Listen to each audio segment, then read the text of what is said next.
Hi, Phil. It's David Nicholson here, Chairman of the Board. Welcome. Good morning. Nice to meet you. And thank you for, and you're attending in your full regalia. In your, I had a Zoom call the other day with someone who was doing it from the orthopedic surgery, an orthopedic surgeon who was actually in the operating theatre. So this is your equivalent, I would guess. Crikey, shall I go and arrest someone so you can see that happening in action? And... Yeah. Oh yes. No. No, I've just finished a planning meeting for the next round of protests for Black Lives Matter. I'm the commander of that, so it's just a. Right. We get together, we plan what we know, what we think we know, how we're going to try and know more, and what we're going to do to resource it. So we got 30th of August. There's going to be protests in Birmingham, Wolverhampton, and possibly Coventry as well. Right. Okay. Excellent. Right then, am I ready to go yet, Richard?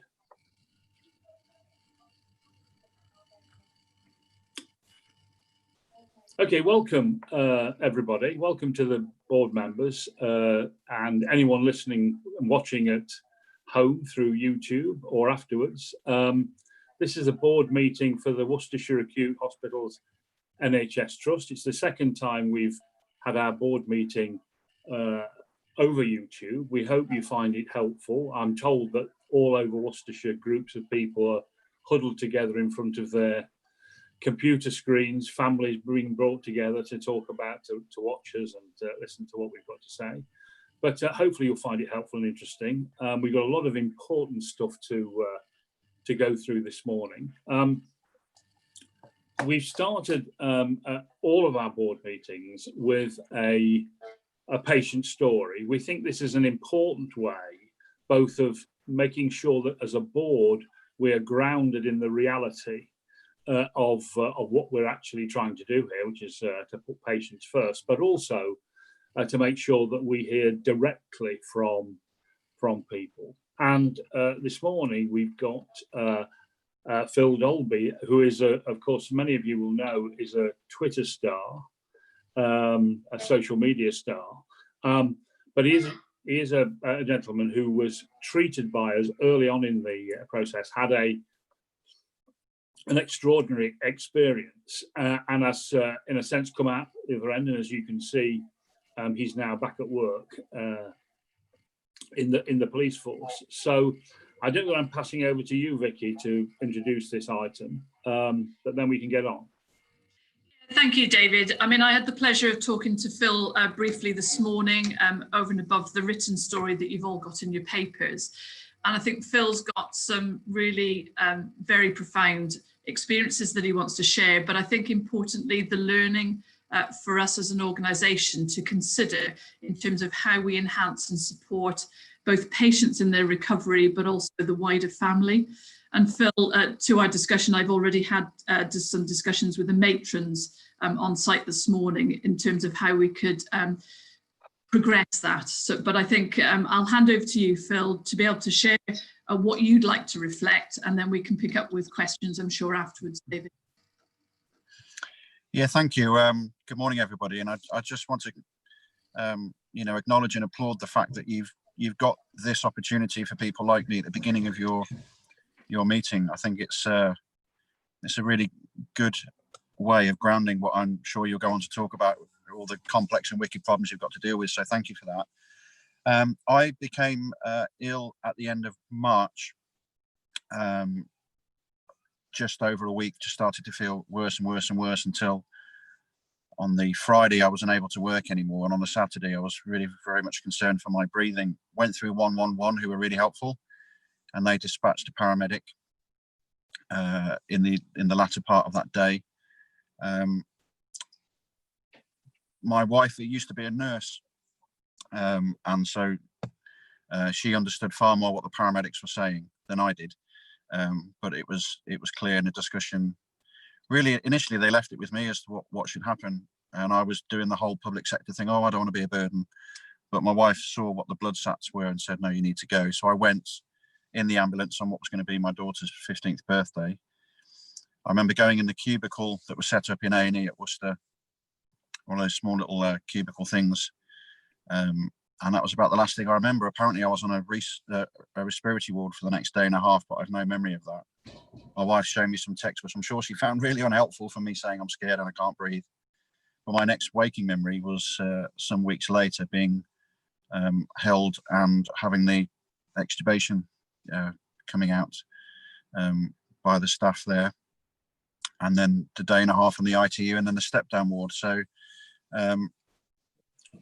the experience, getting a bit emotional, sorry. The experience was really hard to go through, because when I came around, I understand now the sedation is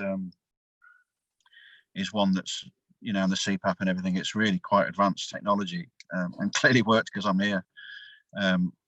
But the hangover that you have from the sedation, and the things your brain's done, some of the narratives that my brain decided to put me on some adventures in undercover operations and all sorts of things. But I woke up convinced that there were some people who had tried to kill me, who were going to keep trying to kill me. There was a character in my brain that said, if you don't improve tonight by 15%, I'm not going to let you wake up. And so I used to ask the nurses, how much do I need to improve by tonight? You need to give me a percentage. And they're going, oh, just fall asleep, you'll be okay, have a nice sleep. And I was going, no, I'm in the police, we've got targets, I need to have a target number to improve by. And then I also had to come to terms with the fact that there must be easier ways to lose 2 stone really quickly, but I did, and I could hardly move or walk, and that's a really strange and scary experience. And then, of course, I was desperate to see my family, and because it was at the height of COVID, and for all the right reasons, that wasn't possible. So that was really hard. I was fortunate when I went to the step down ward to be put into a room that was on the ground floor where there was a window, and your staff, who were some of the most compassionate people I've ever met, were brilliant, and let them come to the window and look through the window to talk at me, I suppose. There's a picture of my wife and my son looking through the window when that happened, that one of the nurses took, that's been seen a million times around the world on Twitter. It's a bit bonkers, really. But then a number of weeks in the step down ward, having a pulmonary embolism, which is, you know, incredibly painful, getting an infection and all these things keeping me in for longer. And it was a month in the end before I could come home and see my family. And I now know and understand, as we've had the chance to shield and cocoon together, not only the effect upon me and my recovery, but the things my family went through have been really, really hard on their own mental health. And we still are feeling the effects of that today. So as a whistle stop short summary of it all, I think those are the main things that happened.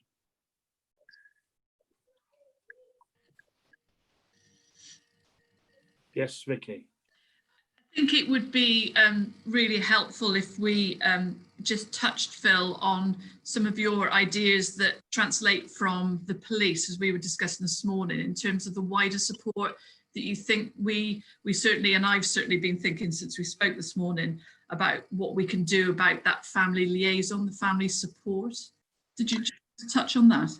Yeah, certainly, thank you. I think one of the most difficult things for my family, particularly my wife, to go through, which I would say through nobody's intention, it's just the fact it has damaged her and still hurts her, is that, of course, she was ringing and trying to get information about me and understand what was happening.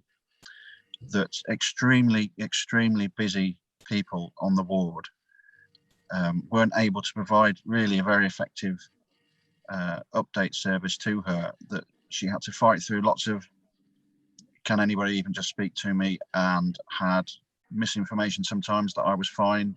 Well, actually, they were speaking about the wrong person, which is adding to the emotional roller coaster they're going on.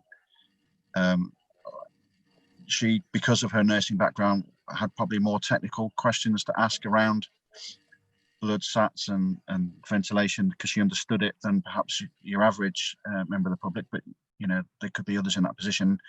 And really, I think what I would recommend, it's worthy of further thought in the debrief kind of phase around that you're in now, whether something I think we've learned the hard way by hurting people ourselves inadvertently in the police is by not providing that service. We now have family liaison officers who do other functions as well, but one of the key ones is to keep fraught family members really regularly updated proactively around the things that are happening. And I suppose my reflection watching what was happening around me on the ITU and then the step down ward was that maybe so that you didn't lose any resource that were treating people and dealing with them, but if you had somebody there, almost an administrative function in a sense, but someone who was able to look at the breadth of everything that was going on and proactively search the systems or speak to people to get regular updates, and then could feed that again proactively and in a controlled manner to the families. I think that serves a number of purposes. The first one is just, like I said, it has adversely affected my family and my wife in particular, how that happened. Although she understands and is such an advocate for the NHS, is even thinking from this experience of going back to nursing. So it's not from any kind of pejorative point, it's just what could be done better. I think that's important to say. So it gives so much reassurance and just answers questions, and you never know, even prepare people in a controlled way to hear the worst. Because at the time what we had was very busy people having a throne. It felt like, could you speak to this wife who's got some questions about that patient? Also, what we find by doing that is that, and it's meant, I mean this in the positive sense, you can control the demand. You can control the demand. So of course, it's not a demand you wouldn't want because you want to give people that service. But in a sense, by having a systemized way of doing it and being proactive about it and understanding exactly what you're trying to say, when and how, in consultation with the people that are looking after the patients, you can be in control of when that comes in, as opposed to it coming in when really you haven't got the time and the capacity to do it properly, and it might even stop people doing what they need to do. So I think for the reasons of helping folks being affected by the bad things that their loved ones are going through, but also having a really planned and thought through and systemized approach to doing that, I think that would be something really worth thinking about. Really, really good point, Phil. And any comments, questions people want to raise?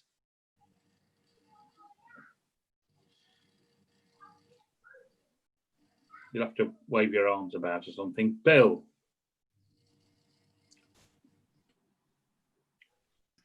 Thank you, David, and thank you, Phil, for such a really important story to tell the board.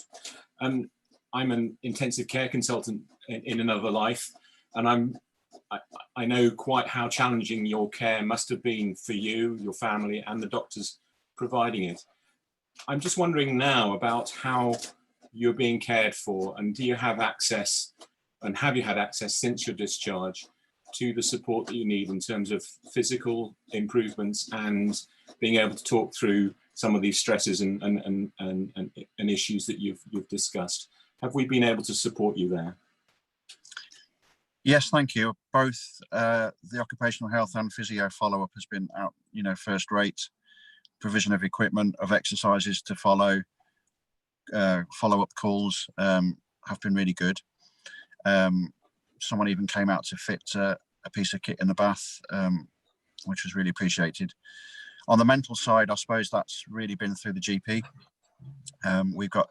We're in our village, we have an outstanding GP practice who I've written to say thank you, because actually the doctor was able to see what was happening to me in hospital through the computer systems, and he did ring proactively my wife and just say, look, I can see he's breathing, I can see his infections and all that kind of stuff, and was able to give her, he did that off his own back, which we really appreciated, and that was a good service. And then since then, follow-ups with him. There was a concern that I had an issue with one of my legs because it kept going dead, and whether that's another COVID hangover. I think it's a separate nerve thing. So yes, I feel supported. I'm probably physically fitter than I've been in many years, and we're holding on to that now by actively exercising and the diet that we've got. I think the mental stuff it sometimes just catches you a bit when you're not quite ready for it. and the documentation I had as I left, openly described, the heading of the document was about PTSD, which is a phrase I know has lots of weight and debate around it. But I think the only thing that the follow-up calls I've had said around dealing with that patient experience and that mental stuff is that normally people coming out of ICU would have had some chance to have some group work or some bespoke stuff, but because you've not been able to have people come back in, that's probably been something that you would want to have provided but been unable to. So I think that's the only thing. Thank you, Phil. And could I just say thank you very much for the incredible work you are doing in your professional role, but also for talking about your experiences in intensive care. It's a really important message for everyone to get, and we really appreciate that. So thank you very much. Yeah, that's great. Thank you. Okay. Matthew. Yeah, thanks, David, and thanks, Phil, echoing the comments from colleagues around the gallery. I guess my question is one of the extent to which you saw or observed any of our staff with expressing any concerns about their safety, the provision of safety equipment, because you were with us quite early, and at that point we were very focused on making sure that we were protecting safety of staff and obviously of patients. And things have moved on since then, and I think systems and processes are tighter. But I'm just interested in because from a patient perspective, you were obviously really poorly, and that, as you said, had an impact on your sense of safety. But I'm just interested in the sort of the broader sense of safety of staff and other patients. I don't know whether you can reflect on that for us. Yes, certainly. I actually, in the lead up to being ill, my role in the police, one of them was about providing the PPE, because I'm in charge. One of the things I'm in charge of are our 4 custody blocks. So the concern about arresting people who said they had COVID or might do, and actually we found prisoners were weaponizing it and attacking us by coughing and spitting at us and things. So the provision of PPE was something I was really acute to. So when I did come round and was able to process what was happening to me in the ward, so I watched that with a keen eye, and I thought it was really good. I tended to ask in the conversations with most of the people looking after me, from consultants to nurses to cleaners, I think the only people that had some concerns were the cleaning staff. Occasionally were the only ones that ever expressed to me that they didn't feel that they had all the stuff that they would have wanted,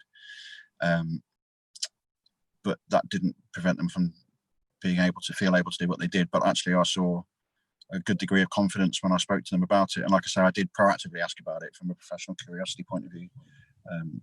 So yeah, okay, thanks for that, Phil. That's really helpful. Any other points?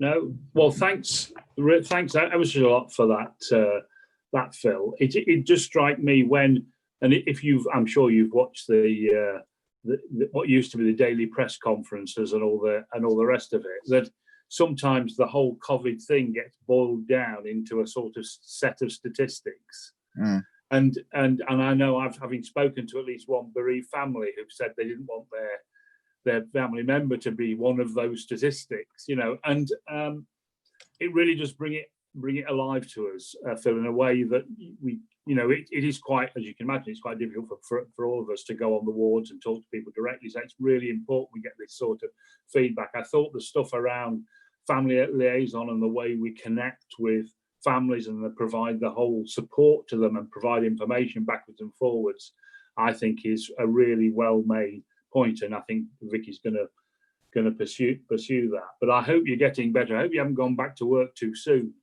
Phil. You need to, I'm sure your family are looking after you well, and if there's anything else we can do to support and help you, please don't hesitate to contact us. And if your wife is serious about coming back to nursing, we'll certainly be more than happy to talk to her about that as well. So thank you very much. Thank you. Can I just commend your folks to you? Yeah.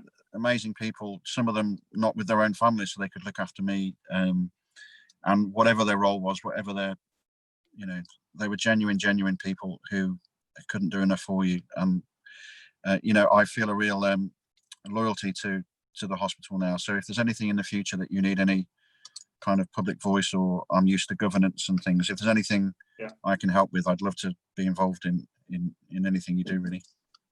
Okay, thanks very much, Phil. Thank you. Okay, cheers. Thank you. Bye-bye. Cheers then. Bye.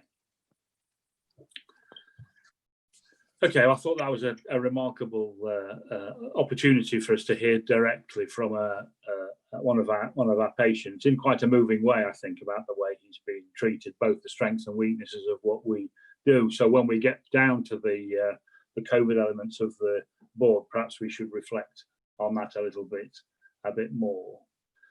So we're moving on now to the agenda. I've got apologies for absence from Steve Williams and Paul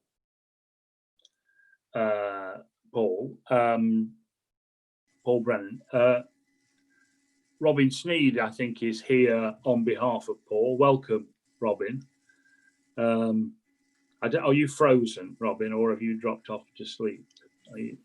You're there. You're there. Sorry, I was slightly worried that you were just slightly inert there, but I'm sure you won't be during the meeting itself. But just worth pointing out, can I thank Robin in particular? I think he's done a phenomenal job over the last 3 or 4 months in particular. He's been focusing his attention, I think, on the Alexander Hospital, and I think it is significantly improved its performance on a whole set of areas, largely due to the way in which Robin has led that group of staff. So thank you very much for that, Robin, and welcome to the meeting. Thank you, David. And that's about as good as it gets, Robin. Okay, let's move on now. Sorry, David. Yeah. To say that Fleur will be joining us at some point. She's not been able to join us for the whole meeting, but she will pop up at some point. She didn't know when. Okay, thank you. We've got a heavy agenda, as you can see, a lot of things to get through. I'm not trying to say people shouldn't have long conversations about things that are important. We should focus on those things that are important, but we need a bit of discipline, I think, to get us through all of that. And I'm saying it out loud largely to remind myself of that rather than other people, but thank you. Okay. So any items of any other business? No. Declarations of interest, they're on the website. Minutes of the previous meeting. Are they, first of all, a reasonable reflection of that meeting? Yes, they are, David. They are? Okay, we agree to those. That's fine. Action log. Kamara? Thank you, Chairman. There's one item still outstanding in relation to training for board members, which I'm still pursuing, and all the other actions have been completed. Very good. Thank you very much.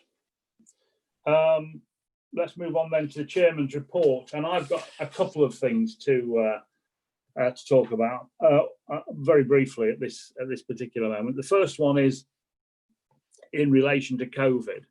As you know, as we're moving into the containment phase of COVID, the local authorities are playing a bigger role now in terms of engaging with populations and the public to ensure that the right kind of things are being done, the proper contract tracing, the way in which we deal with outbreaks are dealt with. And I've been appointed onto the what's called the Local Engagement Board, which is the board which is predominantly member-led, councillor-led, involving Worcester County Council, but also Bromsgrove, and the other district councils. There are many of them.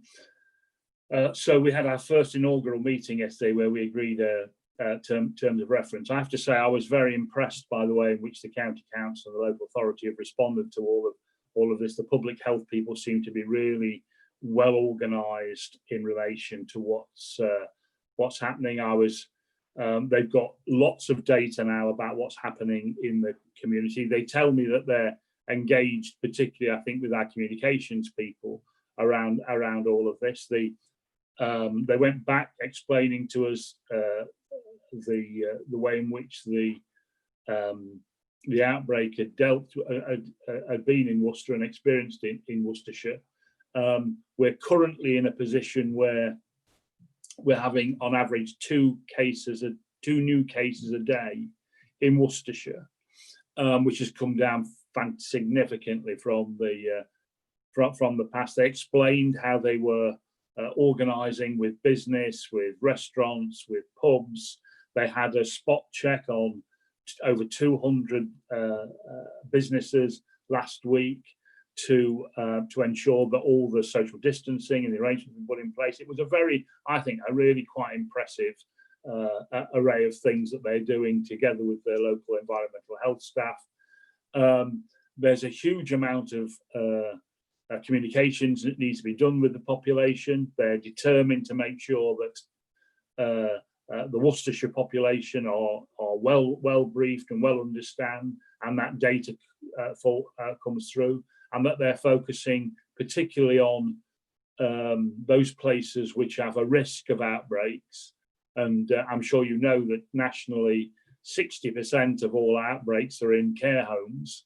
The other 40% is a mixture of hospitals, where I think probably second in the line where outbreaks happen, but also meat processing firms, firms who've had difficulty getting social distancing in place.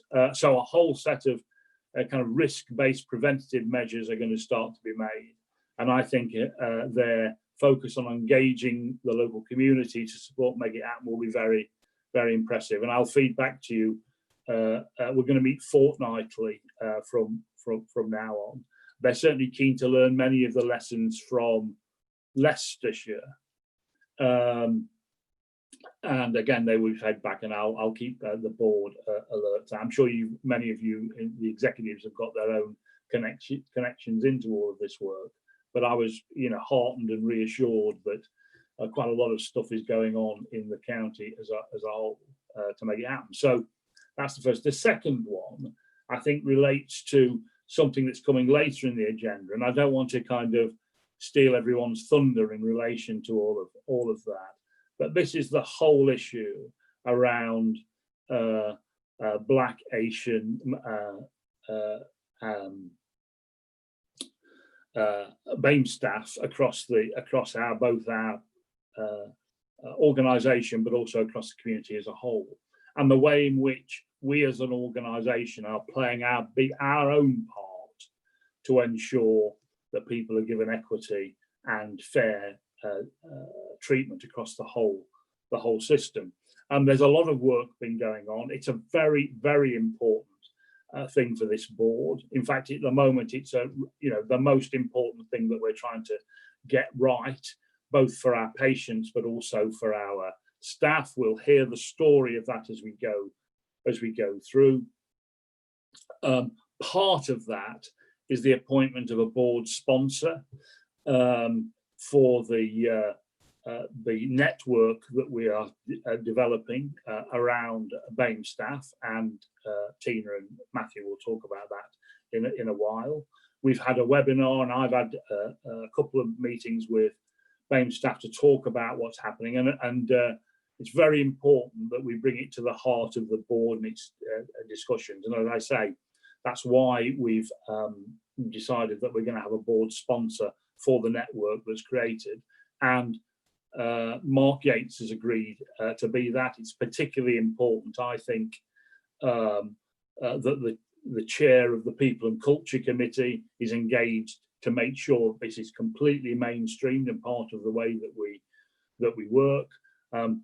Mark is also the vice chairman of the board, and I think he'll do a fantastic job in making sure that the connectivity and the connections between the network and the board is carried on. I am sure there'll be opportunities for the board to meet directly with the network from time to time, but nevertheless, turning the conversations into things that we can actively talk about will be important.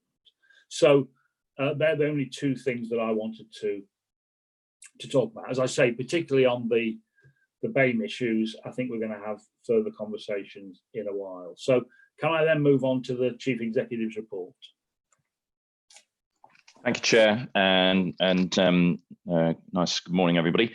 I'll take the report as read. There's two things I wanted to draw out. Just firstly, noting the future plans for our favourite Chief Nursing Officer, Vicky Morris, that noted there in the report, and the arrangements for the next 6 to 9 months are in place, and we're in the process of starting the succession planning for Vicky as she moves on to pastures new and the lambing season next year without needing to be concerned about work at the same time.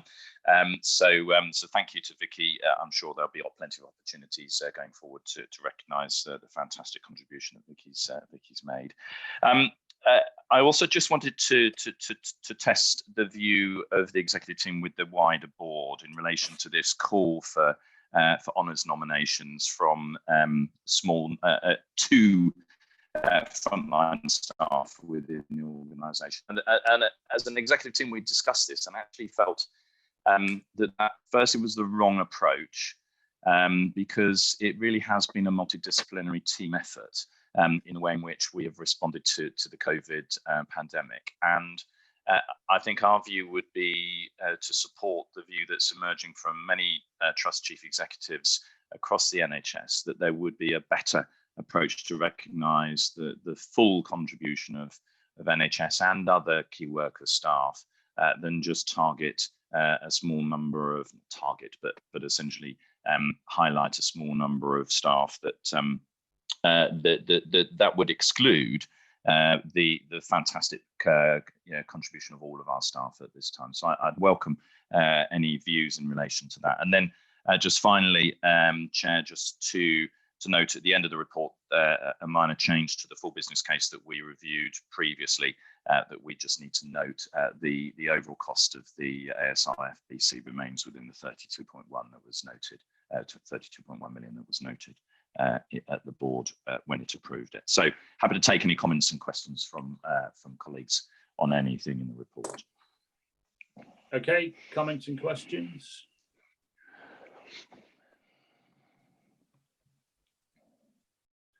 Bill. Matthew, thank you for your report. I fully support your position around not highlighting one or two members of staff. I think the overall response from the organisation has been extraordinary, and I'd rather stick with a general approach rather than looking for individuals. Yeah, tremendous. Any other views on that?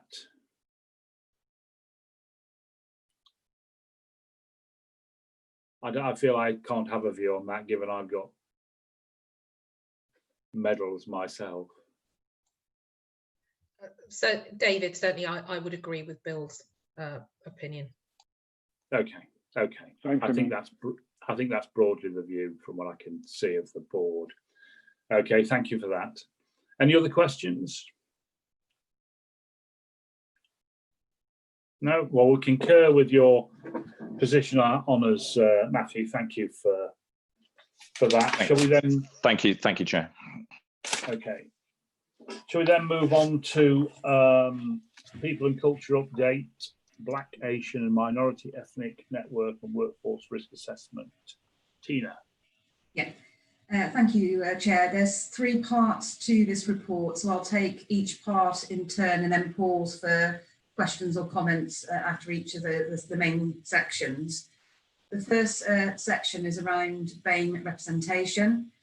And as David and Matthew have mentioned already, we've undertaken a significant amount of activities over the last couple of months to try and get set up a meaningful network for colleagues to have their voice heard in the organisation, which included the letter from the board and also the webinar with guest speakers, etc.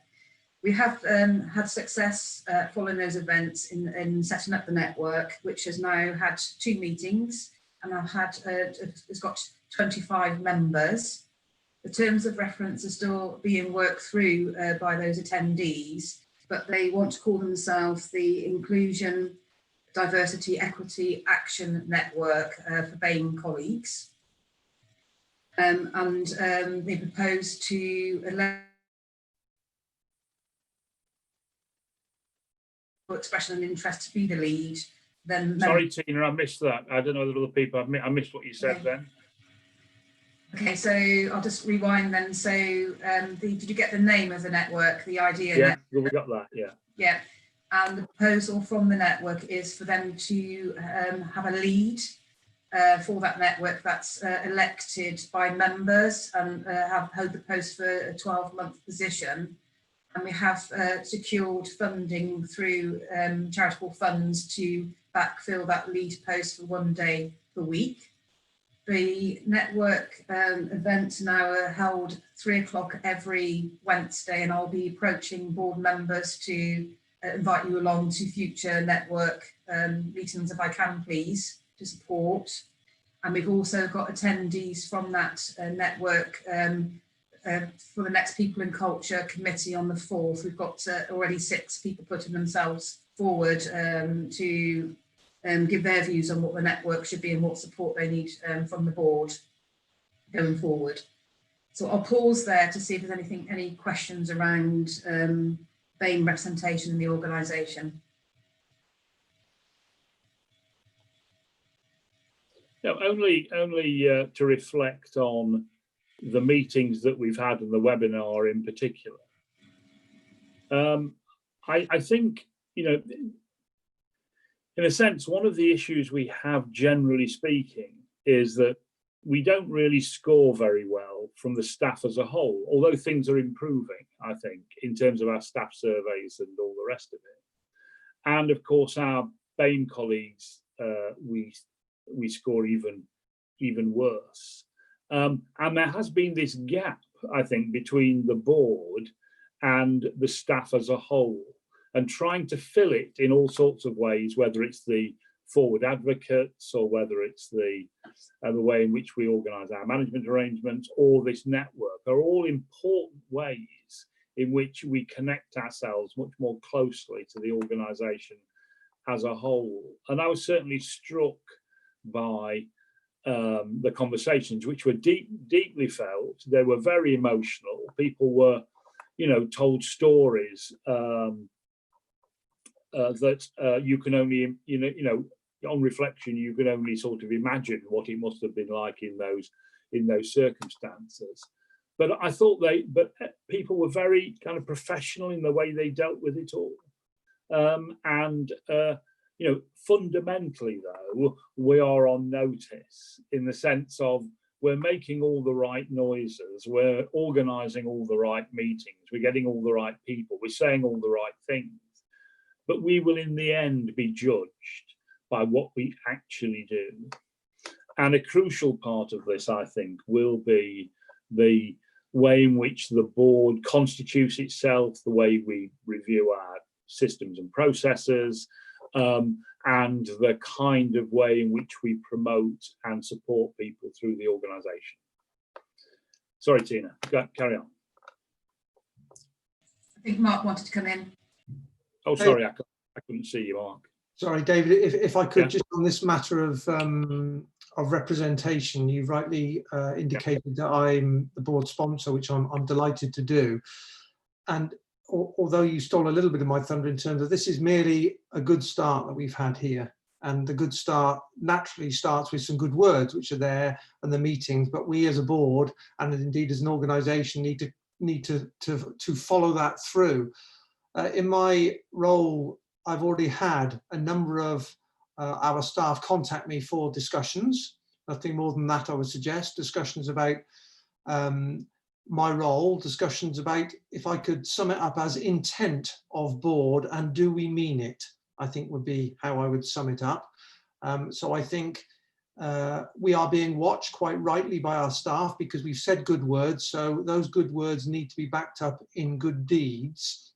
And I think we've created an atmosphere or an environment where people can come forward, and to get, as Tina said, 25 members of staff come forward for potential involvement in the network is a fantastic achievement at this moment in time, because when we've had tentative starts before, we haven't been able to do that. So there's a context and environment that is right at this moment that, of course, we must grab and nurture. A couple of things. The People and Culture Committee will be meeting next month, and already we have invited, and I think it last count 7 members of that network coming forward to talk to us. And I'll be emailing them later today, because they naturally say, well, okay, we don't mind talking to you, but what are you talking about? What do you want us to talk about? We need to hear some more lived experience, the same as you and I heard on those network events that you talked about. And we will start to listen and see how we develop and monitor our progress as we go. And just the final point I'll make, as the board sponsor, I will ask some awkward questions, which I believe will be on behalf of our BAME members of staff. So when I see papers come forward, I will ask the awkward questions about representation. And so if I see a list of staff that are doing things for projects or doing things, and I think, well, there's not representation there, I will be asking the questions as to, has that been thought of, representation? And is there a reason why it isn't got a balanced representation? Because unless we start to ask those questions, I don't think we can hope to improve. And just to sum up, one of the members of staff that rang me said, unless we do something to change, we won't change, which I thought summed up perhaps where we are now. So I will attempt to do something to change, and that could involve sort of awkward questions, and they are there to try and make us all think a little bit more about wider inclusion in what we do. Thank you, Chairman. Thanks, Mark. Matthew.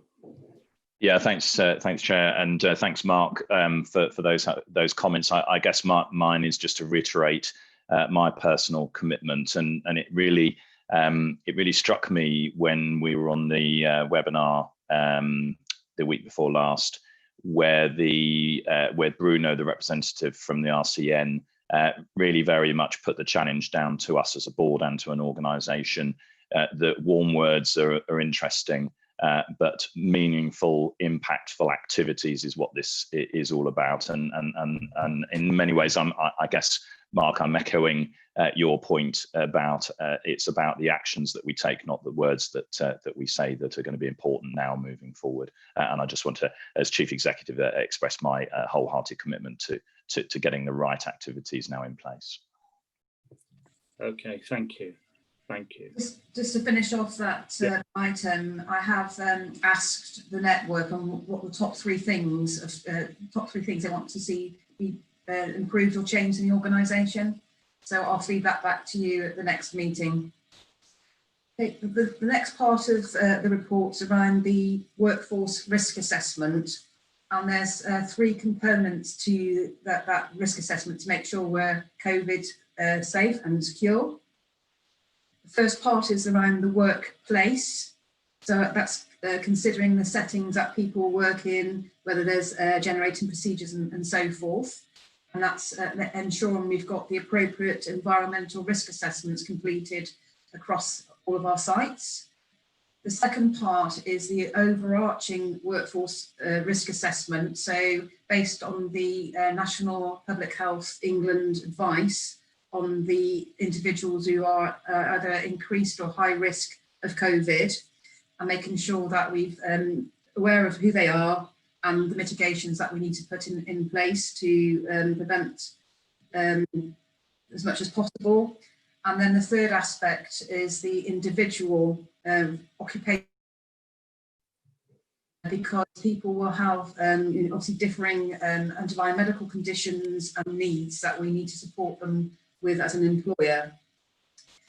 As an exec team, we've been reviewing the findings of all 3 and just wanting to provide ourselves and the board with more assurance around how we're doing everything that we can around the risk assessments and the adjustments afterwards. So I'm currently in the process of developing an assurance framework that brings all that together, which will be used in the same style as the rate tool that we use for the CQC assessments. And so we'll be asking every service department within the organisation to complete a self-assessment and the rating, and therefore we've got the overview of more clearly. So that's work in progress, but an extra piece of work that we wanted to do to get additional assurance. And I'll pause there before I go on to our current position on the individual risk assessments. Carry on, Tina. Okay. And so obviously the key piece of work has been around making sure we're clear on the risk assessments for individuals. We made the decision in this organisation to do a risk assessment for every single member of staff. Other NHS trusts haven't done that. They've only undertaken risk assessments for those deemed to be in the high risk or increased risk groups. However, for me, how can you determine that for definite? So I think it's definitely been the right approach to undertake the risk assessments for all members of staff. As at the end of June, as reported in the paper, we had 83% compliance rate overall, with 78% for BAME members of staff. We've got, as at that date, we had 237 members of BAME colleagues that hadn't had a risk assessment. And so we're working through that list with the divisions, and we have already seen improvement since the report. And that's the area of focus for us. You'll note on the page 6 of my report, which is page 24 of the bundle, some of the initial findings from this risk assessment process and the disparities between the wider workforce and BAME colleagues, which shows that we've got 18% of the workforce identified as having a risk, but 23% for BAME colleagues. But it's also showing that we've got more non-BAME colleagues that have either working from home or been redeployed into other roles than we have for BAME colleagues. And on the back of that, what we've developed in conjunction with Starside is an enhanced risk assessment for the 3 priority groups. And we've gone back out to over 1,500 colleagues in the organisation for them to complete this enhanced form, which Mike supported the development of. And so that's work in progress, and I'll be able to again report at the next.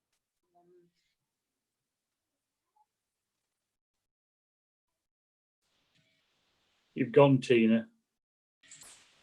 Just saying, so that's still work in progress. So we'll be able to report until the next meeting on the findings of that enhanced risk assessment process. Okay. Is that the complete picture now on the paper? Yes, thank you. Right, Mark. Thank you, Chairman. The comment is to actually congratulate Tina and the team involved in this. It's been a huge amount of work, and I know it's been a main focus for Tina and indeed the wider executive. And I'd like to recognise the amount of work and effort, and I like to say meaningful effort. I've got absolutely no doubt this is meaningful effort that's going into this, because we see it as the right thing. And so I congratulate the team on that. But the question I have, Chairman, is, when we look at the table on page 4 of the report, it's clear that our medical and dental staff are outliers in the amount of risk assessment being completed. And I'd like to ask Mike, as our Chief Medical Officer, perhaps what actions we're taking to bring that level of risk assessment up to the 80, 90, or high 80s or 90% that we've got in our other areas of staff. Thanks, Mark. So what the division agreed is that everybody who hasn't had a risk assessment will be required to do it at their next attendance. So Angus, Julian and Jules have been very proactive about that. So I hope that, I mean, obviously there's a lag between what we've got available and what is current, but I hope we're much closer to the figures that we want now.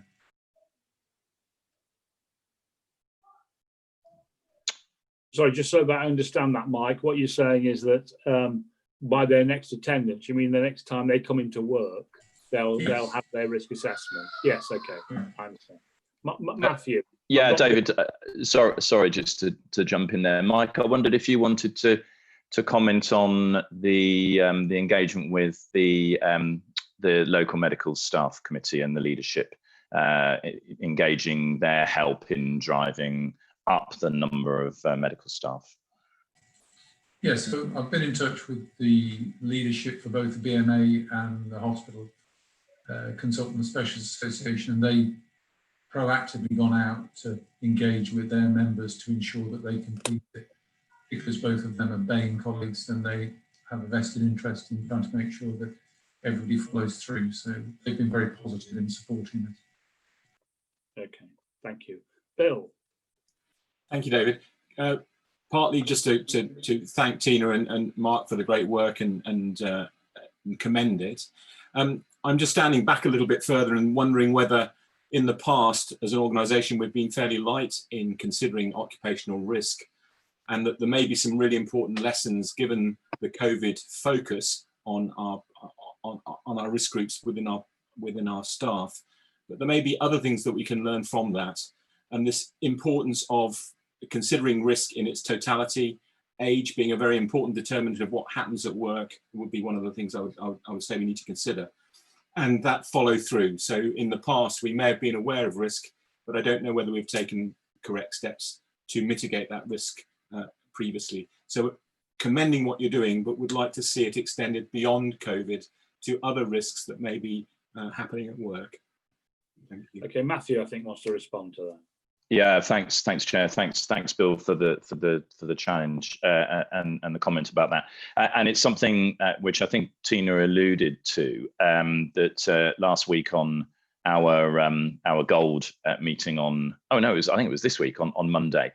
We did reflect on what is our strategy for staff safety as a whole, not just in the context of our high-risk staff from Black and minority ethnic backgrounds, but actually, are we clear about what our strategy for safety at work and both physical and mental safety? And that was a question that we posed in our Gold Command meeting, and was the genesis for the work that Tina's articulated around assurance about safety in its widest context, because we know that from a health and safety perspective, we have an improvement in our approach that's required in general. So just to give Bill some assurance that actually we've recognised this question of overall staff safety, mental and physical, and Tina's started the work with the help of Richard and particularly Vicky Morris in trying to shape how we look at that in the future. And I would say to Mark, probably in the one after next of the People and Culture Committee, we ought to come back round to see how that's progressing. Okay, thanks. Any other points in relation to that? No. Okay, well, thanks for that, Tina. And I'd like to reinforce my support for the work the executive have been doing on this. It's been across the whole executive, but Tina in particular has been working very hard to make all of this happen, and it has driven us into places in the organisation that we haven't been in before. And it's a really important part of our general approach, which is about conversations at the board are one thing, but we need to make sure that they have a real connection with what actually happens in real life, and these risk assessments are an important part of this. And I think this is a kind of watershed for the board in relation to our relationships with the BAME community. This is a kind of a start that we're being given. We've been, we've always been committed to these issues, but actually, I think the risk assessment coupled with the Black Lives Matter agenda has kind of has alerted us all and made us work harder in relation to this. I would commend board members, because one of the things that we have to do as board members is to improve our understanding of these things. And there's quite a lot of material around that people may find useful. I'm sure they already have. I know that the forward advocates sent out a list of books, films, and other material. I don't know whether it's gone around all the board members, but we should certainly make sure that happens, because it is some really good stuff. I have to say, I've read a number of these books, and they make very, very uncomfortable reading for people from us, the kind of background that I come from, and but it has undoubtedly enhanced my knowledge and understanding. Not completely, but I think we can all study to make it happen. So thanks for all of that. Thanks, Tina. Move on then. Let's create a better environment for our staff. Let's particularly, I think, on what Bill said, think more holistically about occupational risk and what happens in. And I wait to see what Matthew and the team bring forward on all of that. So thank you. Let's now move on to the board assurance framework. Matthew. Thank you, Chair, and thank you particularly to Kamara. Kamara, I'm going to look to you to just fill in any gaps in terms of the detail. I'll take the paper as read, Chair. The two bits really on the front sheet of the report, just to draw attention to. Firstly, the changes from the previous version of the board assurance framework are listed there in bullet point form, and I won't go through them in detail. Hopefully this executive summary does highlight the detail that's in the report. And the second point to note is the approvals process that the Refresh Board Assurance has been through. So I'm hoping most of the colleagues around the board will have had sight of this before and had the opportunity to comment through the board subcommittees. We've had some helpful amendments through those, and that culminates in the report that you have enclosed here. And clearly, you know, the board assurance framework as refreshed now needs to play into the way in which we organise subcommittee, TME and board agendas, and be the focus of our particular attention at executive level in terms of mitigation of those risks across the rest of the year. Kamara, is there anything further you wanted to add as the author and key protagonist in getting us into good shape on our board assurance framework? No, thank you, Matthew. That's fine. Okay. So I'm happy to take comments or questions. Thanks. Any questions, comments? Colin, do you want to say anything about this? Thanks, Chair. Yes, this is a document which has been looked at by the steering group on several occasions, and we're very comfortable that it's fit for purpose. We will, during the course of the further work we'll be doing at the steering group, be looking again at how it fits in to the changes that we're making or the proposed changes we're hoping to make, shall I say, in the way in which issues are reported to the subcommittees of the board. And I think we need to take a step back and make sure that it's all joined up and supportive of each part of the reporting as well as done as an individual document. So at this point, we're sort of happy with it. I've got a couple of comments I'd like to make just from a point of detail viewpoint. Firstly, whether we should reflect the conversation we've been having about our BAME staff in the board assurance framework. I think it's referenced, but whether we should now highlight it rather more, possibly in the area that deals with culture, and highlight the risk of not making the changes that those groups who aren't represented as much as they would like to be, if we don't make the changes that they're expecting, then I think we will have a real problem with our culture. And the second one was around business planning, where perhaps we should look at a control or an action that says that we are going to track the implementation of the plan in a more holistic way. I think the individual components are all referenced, but it would be, I think, appropriate to look at it to make sure that we get each of the elements with equal focus. Thank you. Yeah, really good points, Matthew. Sorry. And it was one of the points I was going to make, and I'm sure that Mark was going to make as well. But I can see him getting agitated about it, that it doesn't actually reflect the conversation that we just had. But in a sense, nor does our annual plan update. And so it's built in. And one of the things I think so often is the case in relation to these kinds of issues is that people add things on. But actually you need to build it in to the way the organisation works. So if the annual plan has it built into it, then the risk assess, it will actually follow that that's what happened. So I agree with you completely, and we should just reflect on that, Colin. And on the second one, I agree as well that we need a mechanism to be able to say, are we broadly in the right place or not? But I was encouraged by this document. I can understand it, which is always a good thing for the chairman to be able to do, and I think it does reflect broadly what we're trying to do. Matthew, you want to finish off? Yeah, no, just wanted to comment on Colin's points. I think from the planning perspective, we can certainly look again at the controls that we have in place, and I'll pick that up with Joe.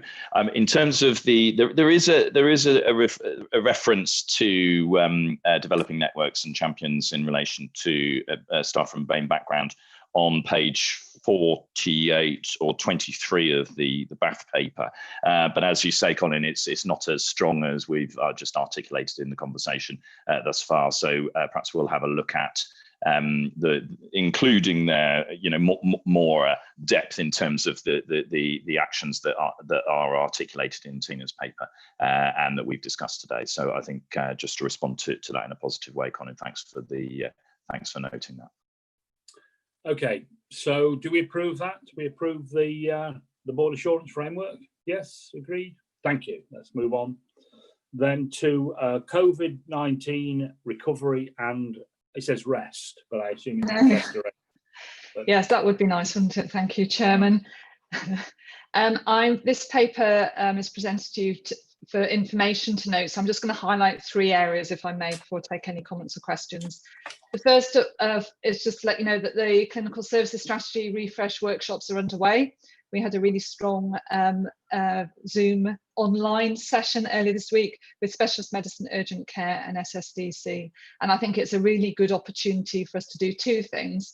One of which is to really challenge ourselves 1 year on in terms of are we being ambitious enough in the 5-year time horizon in terms of the transformational work, but secondly also just to be able to refresh in terms of what we may already have achieved with COVID and capture some of the learnings from there.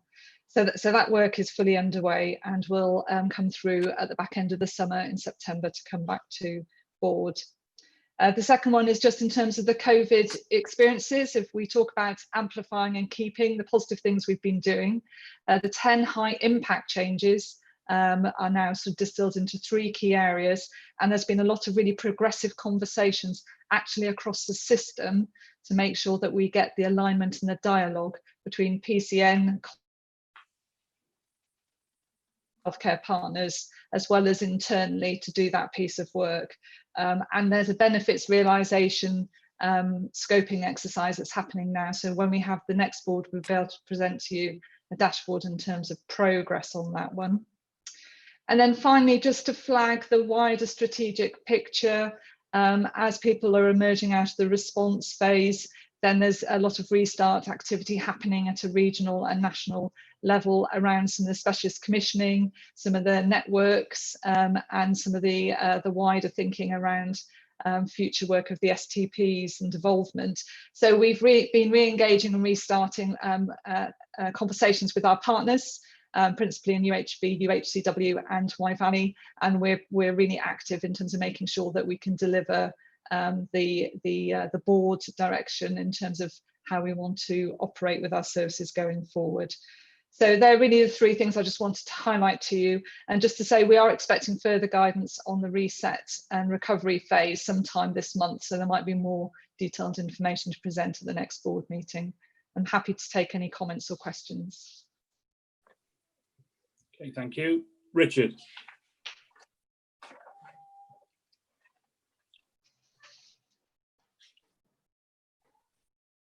I think you'll find that you're muted, Richard. And now can you hear me?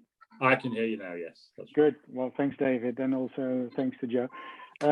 It's good to hear that you also picked up the point about partnerships outside the STP, Joe, because I was a little concerned. I think it's a really good paper, good focus and good delivery of change. But I was really missing the point about the partnerships, and I felt it was going to be really important going forward. So thanks for noting it. Good. Any other questions? I've got Bill, Vicky, and then Vicky. Thank you, David. I just commend the paper, but my question and comment is the integration of our digital strategy with these goals. It strikes me that so much of our new ways of working should anticipate our digital infrastructure being up to scratch, really. And I just want to make sure that we've got those two things completely aligned as we move forward with this process. I was thinking back to Phil's comment in the patient story this morning. One of the reasons it's very difficult to have a liaison is that there's no common electronic record of what happened to the patients. And just really simple things like that would empower change and make so many new things possible. And it's just making sure that those are overlapped.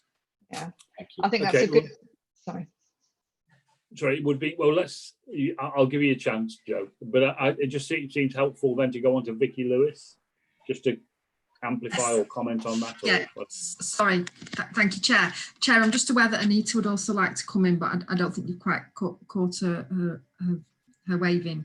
She was before me, so maybe if Anita can join after me. No, there were a number of people before you, Vicky. I've just gone first. the reason I got you first, well, because Bill raised the issue about the digital future. That was why.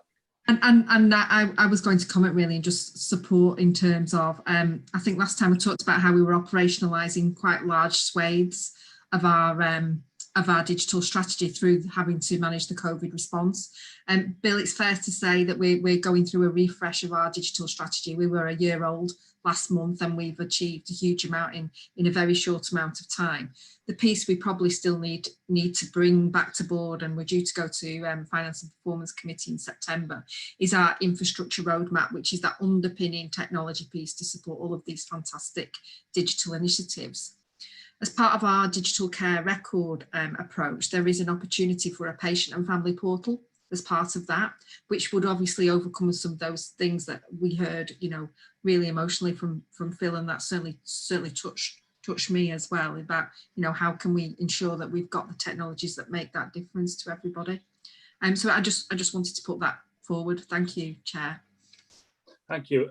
Anita. Thanks, Chair.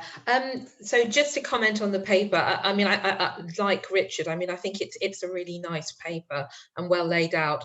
My question really is, what isn't explicit, but I'm hoping that it's there, is whereas it lays out sort of a very clear sort of trajectory for improvements in services and so on.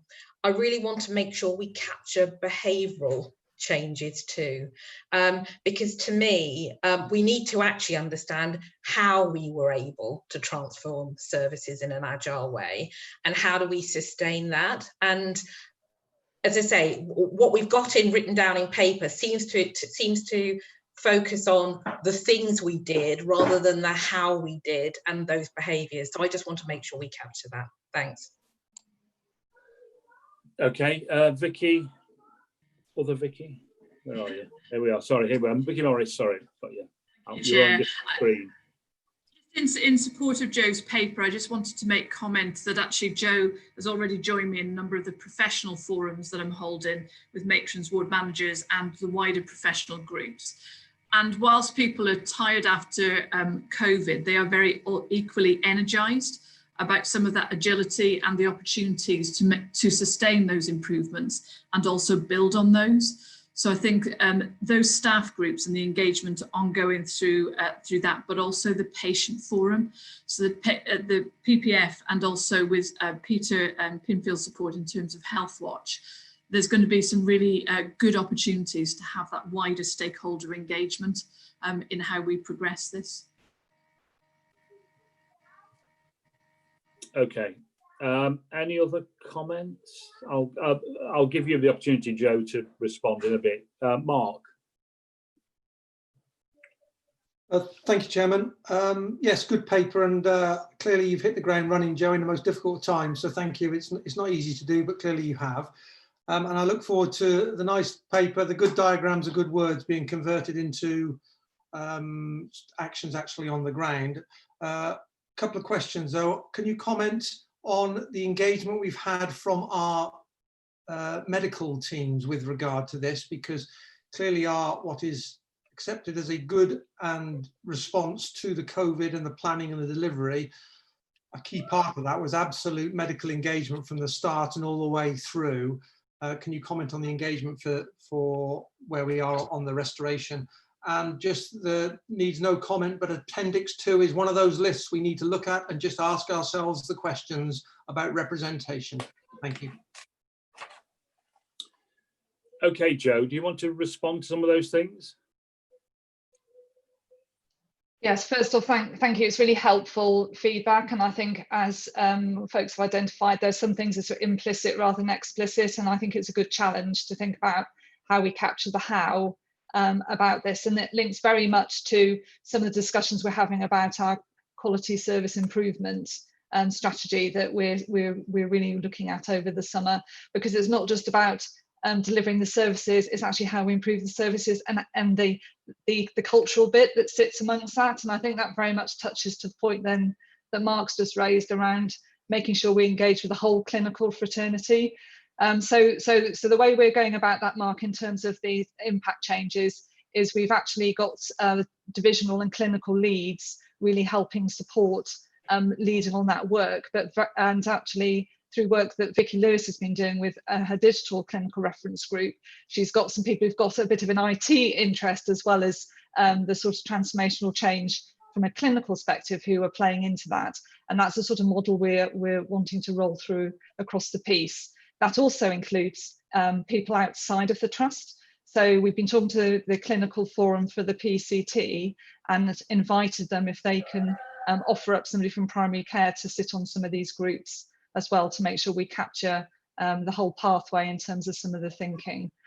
I think where we have gaps, and I think the piece that you'll see in the paper where we talked about the staff engagement work we did in the last month, is we did have some medical participation, particularly in some of the virtual workshops.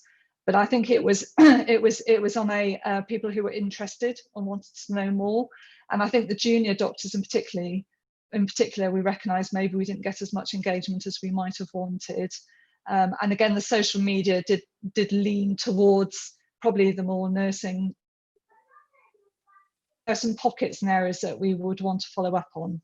And if I can add a final one, I think some of our facilities in the state housekeeping groups are another area we felt maybe could have more opportunity. But overall, as Vicky Morris has articulated, the actual participation and the energy has been really good. And I'm proposing to bring this back as a sort of overall evaluation of COVID paper, probably for the next board meeting. Okay, thank you very much. Good paper, Joe. Thanks for that. I am still slightly worried, and I can't really see it in this, but no doubt you'll be able to tell me that it's okay. But I'm slightly worried. This is all really good stuff, and in particular, I think the engagement is at a level we've never really kind of managed to pull off before in the organisation. So this is all going off over here. Meanwhile, a big machine is operating somewhere else. That we're getting in elective patients, we're restarting outpatients, we're people who were quite happy to work at home are suddenly coming into hospital. Do you feel we have a proper grip on that element of it to ensure that those two things work together? So I think we're building our knowledge. So I think one of the learnings is in actually the whole restart and restoration is the complexity of what we're doing. So what I've observed is a lot more working together amongst the divisions to be able to help prioritise both the process and the effort. And what we're trying to do is, rather than people doing it just in the divisions, is to try and join it up.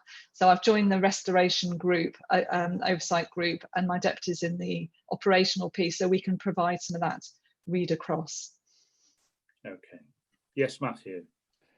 Yeah, thanks, Chair, and I think and thanks, Joe, for those comments. I think though it does belie a need to make sure that we are at executive level properly joined up in making sure that we're addressing your nervousness, Chair, which is the same as mine, which is making sure that we are properly considering the changes in the round rather than just at sort of specialty outpatient clinic level. And I think that's where we need, through the gold structure, to make sure that we have a clear oversight of this, which we've established as part of our key strategies that we want to see being put in place. So I think there's more to do, and I think that challenge that should continue from the board to make sure that we're all joined up, I think, is an important one. I mean, just two examples, just to without going on it. One is we have the objective in our annual plan to do half of our outpatients digitally.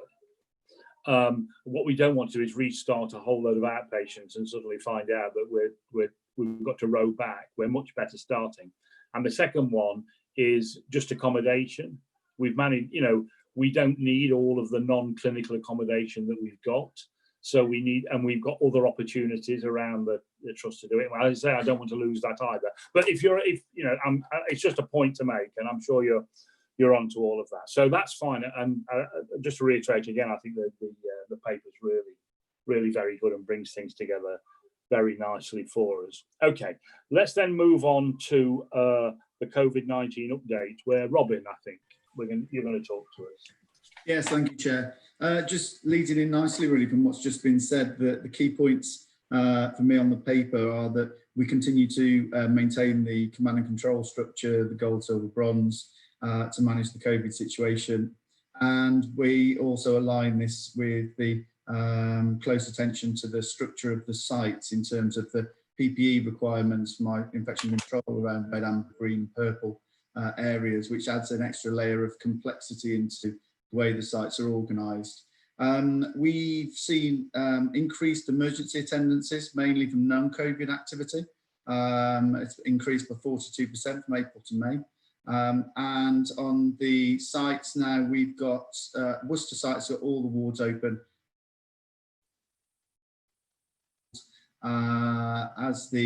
It's the ITU contingency for escalation should there be a second wave of activity, and we'll make a further decision on that planned for the end of July. At the Alex site, we have 4 wards not in use at the moment, and the activity is being managed well through the work streams and the emergency flows through the sites. The bed occupancy, where that links in, is that the bed occupancy remains on both sites at below the target figure of 92%. So the Worcester site's at 84%, and the Alex site is at 54.6%. So again, good flows through both sites, and good efforts with the work being done on the length of stay reductions.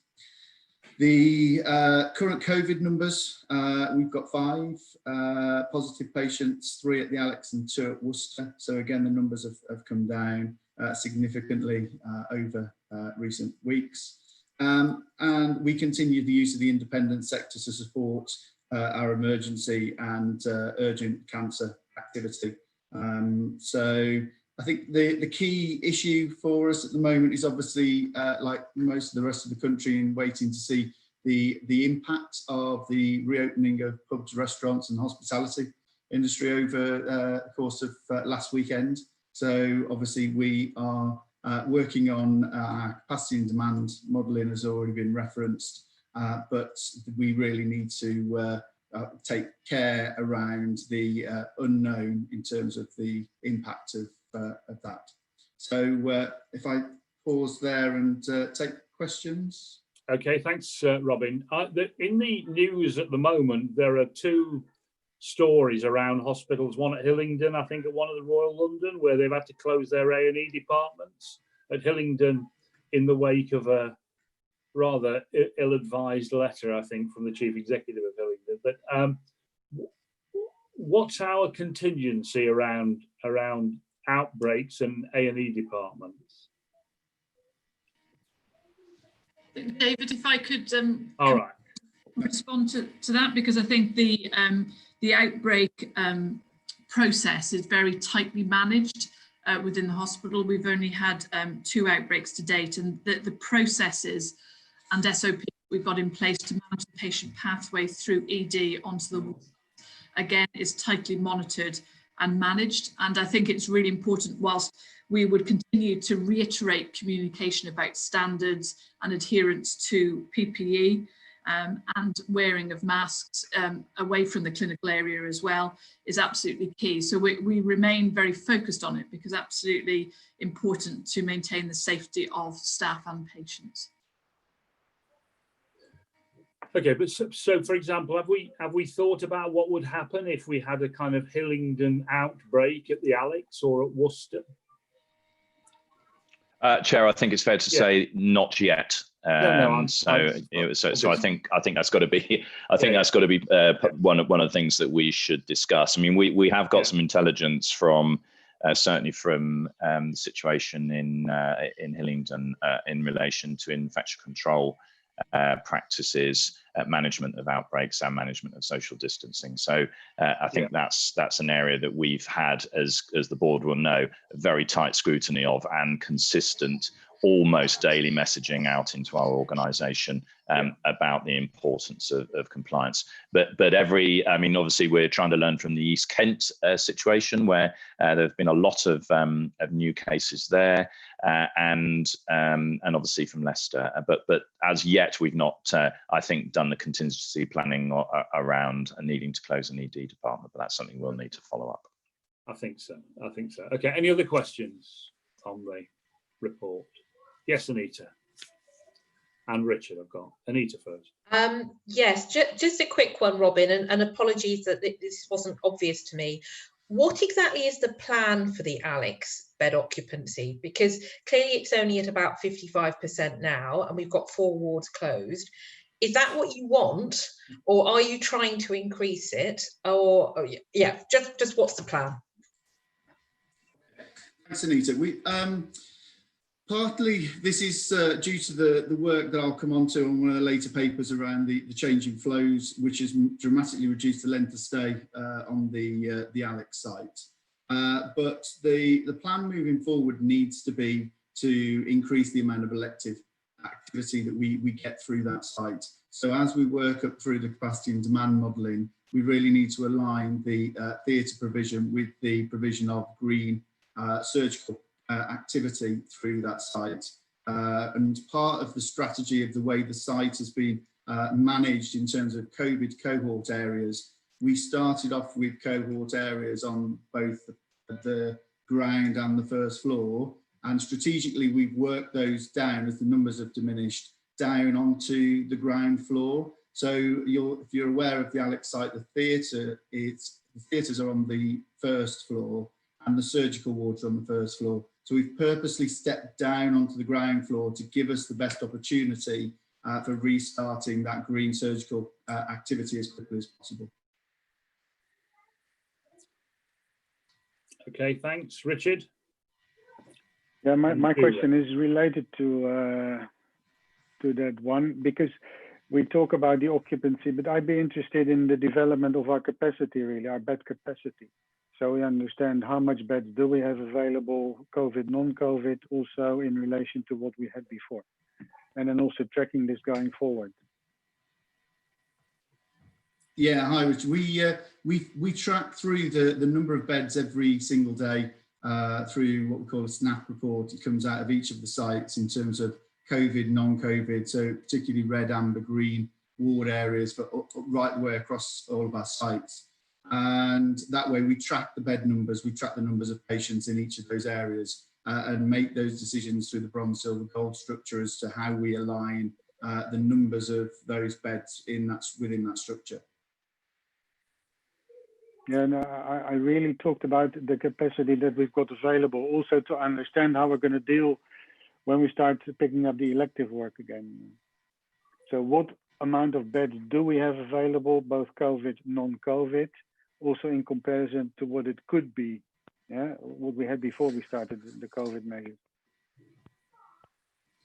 Well, at the moment on the Worcester site, we have 68 empty beds, and on the Alex site, we've got 51 empty beds. And that's not including the closed or the not unused ward areas. So there is significant scope there for redevelopment back into our normal activity as we can overcome the issues of the social distancing measures and the make sure that we're obviously restarting it services within a safe practice. I think there's quite a bit more work to be done on this, from what I can see. Yeah. But this we're not going to do it at this particular moment in time. But perhaps a bit more reflection on this, and for the board to have a proper look at this at a future meeting. I've got Julie and I've got Mike. There's quite a lot of information in the report about the amounts of tests been done, like the antigen testing. What are the results of that? How many people have had it and have got immunity? How is it affecting our staff? Do we know that?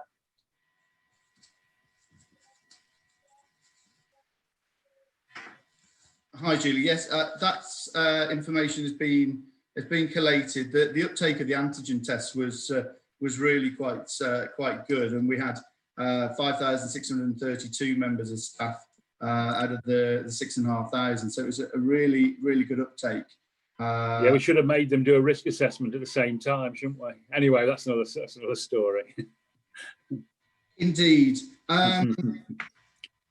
We have got the data, Julie, in terms of the impact on the staff and the numbers of staff that I have presented positive, but I haven't got it in front of me. But we can supply that data. It is monitored. Okay, if you could circulate, that would be really good and useful for board members to know. Okay. Mike. Yeah, well, if I comment on that, the last figures we saw were 16% were positive. What we've got to do is cost correlate that with the swab results, and we haven't done that yet. I was just going to go back to the bed numbers. So actually, with the opening up of all the apiary beds, we're now at the peak of where we need to be in terms of total bed availability, and that's all being factored into the restart process that Paul and Joe and I are pushing forward. So we should have the capacity in terms of bed numbers once we've got our flows worked out. I'll stop. Okay, thanks for that. Any other comments on this? Oh, sorry, Vicky. Sorry, you're up. Sorry, Vicky. All right, it's fine. Thank you, Chair. Just to go back and not to prolong the conversation that Richard was referring to in terms of capacity and demand and how we're monitoring. We are in the process of putting together a balanced scorecard to support the restoration and renewal programme, which will look across a range of indicators, including bed occupancy, productivity measures, as well as tracking sickness absence and staff absence numbers as well. So we can have a more holistic view. Probably not the entire answer, Richard, you were looking for, but just to let you know that thinking is starting to take shape, and we should have a straw man hopefully in the next few weeks to show to people. Okay, that'll be useful to see that. Fine. Okay, so thank you for that, Robin. Shall we then move on? I think we've got a break now. Is that right, Kamara? Am I allowed a break now? Yes, I'm allowed a break. How long do I allow a break for? Yes, there's a break programmed in about, well, would members be happy to come back at, say, just after 11:30? It's 11:25 now. Just okay. 5 minutes, is that okay? Yeah, 5 minutes. Thank you. See you in 5 minutes.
Okay, are we all ready? Nice to see you all. Standard catering here is very good, I have to say. But let's move on then to the Home First Worcestershire report. This is one for you, Robin, I think. Yes, thank you, David. So following on from what we've just really touched on in terms of the increase in emergency attendances across the trust, obviously the Home First board chaired by Matthew continues to drive forward with the work streams as previously reported. The key points I'd like to point out was really going back to what I've just said about the acute medicine model at the Alex, which we're using as a pilot with a view to then rolling that out onto the Worcester site as part of the future changes to patient flow. And just to mention that as basically put in place a push model for assessment from ED. So every patient that needs a medical specialty review does not wait in ED for that to happen. They go round through into a footprint which covers an AEC medical assessment unit and a medical short stay unit facility, with each of those being very clear in terms of their roles and the staff having a culture of trying every opportunity to turn those patients round at the front door unless absolutely necessary in terms of further admission.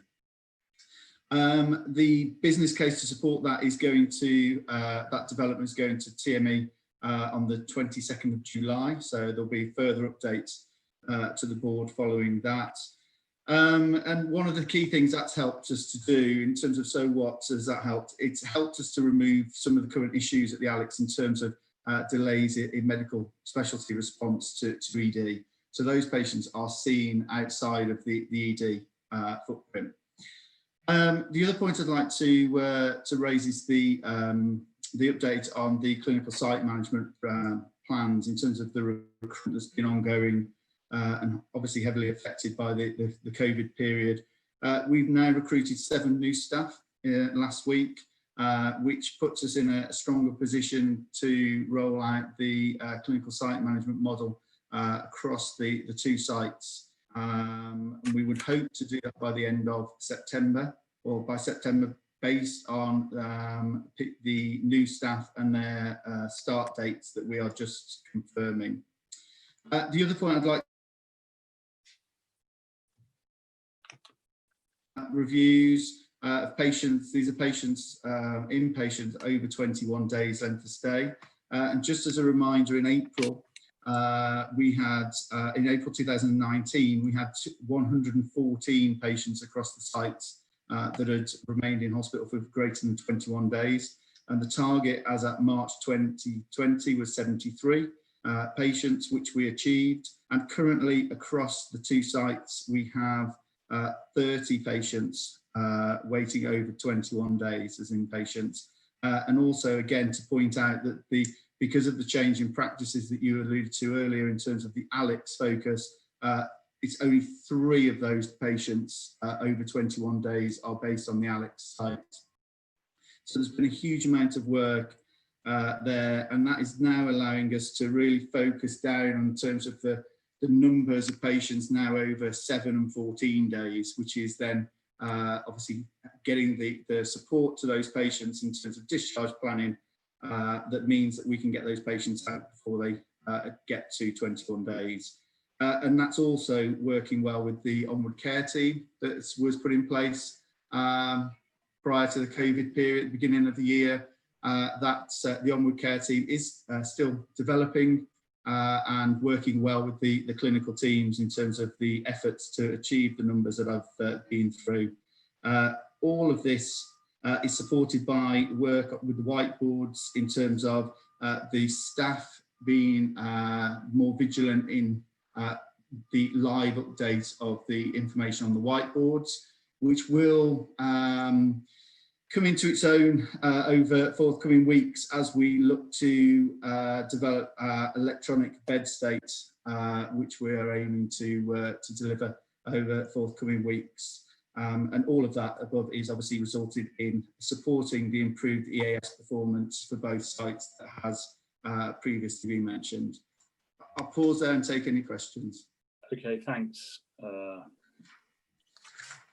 Colin. You're muted.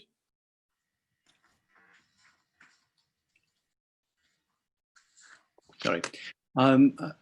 I recognise that this is an immensely complex tapestry, and there's lots of factors that are influencing performance.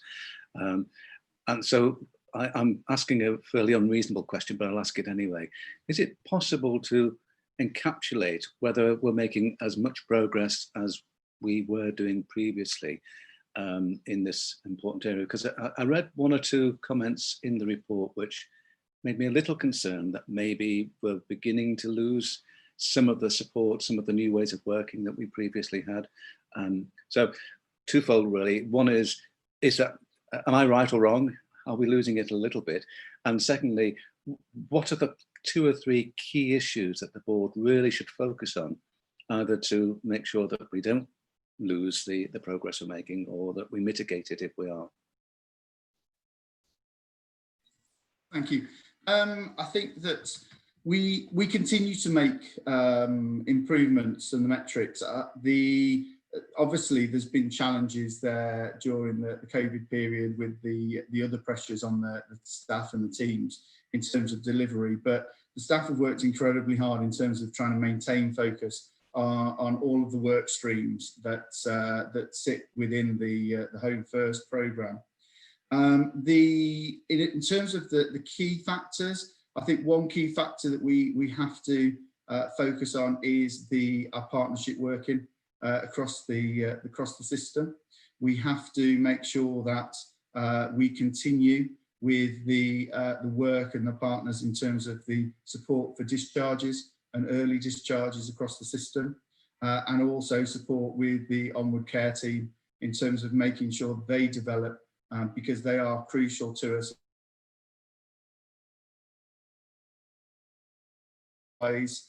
We need to continue to embrace the culture change that we've mentioned already today. That without that culture change, it's very difficult to get the teams to change the way they work on a day-to-day basis. That the big success at the Alex site has been the way in which the staff have embraced the changes, and they've owned the changes because they've been part of the development of those, and we need to make sure that's replicated. So the other point is the culture of the organisation.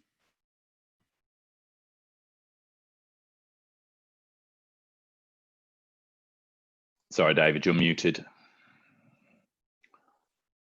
Give me strength. That's all right. And I made a fantastic point there that obviously now has been lost. So I've got Joe, Anita, Bill, and then Matthew. Thank you, Chairman. I think Julie's desperately trying to get in as well. So, so my point was really just to pick up on what Robin was saying, because I think to Colin's point about actually are things slipping back. I think from a cultural perspective, it's as we sort of reintroduce performance metrics and some of the, where things are going with things like payment by results, there is a risk that there may be some unintended consequences that fall out of this, but we are quite live to some of that. And actually part of the work in the 10 high impact changes is to try and challenge and overcome those. And I've been encouraging people through the clinical services strategy workshops to, if they feel there is any tension there, that's the opportunity really to have that discussion and conversation.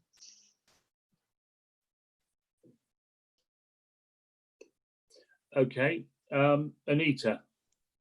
Yes, just a couple of questions. I mean, several of the graphs here do seem to make it really clear this sort of weekend effect that I think that is referenced in the paper about, be it discharges or whatever. And it seems, and I'm really picking up on Colin's point, when you look at some of these graphs, it isn't obvious that we're actually making any progress. It's just we go up in the week and then we go down again at the weekend. So I was wondering why, what are we doing to try and improve? If it is weekend working that's a problem, what are we doing about it? The other thing is that criteria-led discharge. There's a reference in the paper to the fact that the impacts of that haven't yet been realised. Interested to know more about that. Why hasn't it worked so far? What is it we need to do to make it work better? Thanks. Okay, Julie. Oh, sorry, Bill. Sorry, Bill. Bill next, and Julie. Thank you, David. I'd like to just stand back from this paper a moment. I know it is a complex tapestry, and I got the impression, Robin, that you were suggesting that our problems lie in the interface with other organisations. I'm not sure that's my interpretation. I think there's some disappointing data here that says we are slipping backwards, and I'm frightened that we're not really making the diagnostics we need. I particularly draw attention to the internal professional standards. The suggestion is that we should keep measuring things.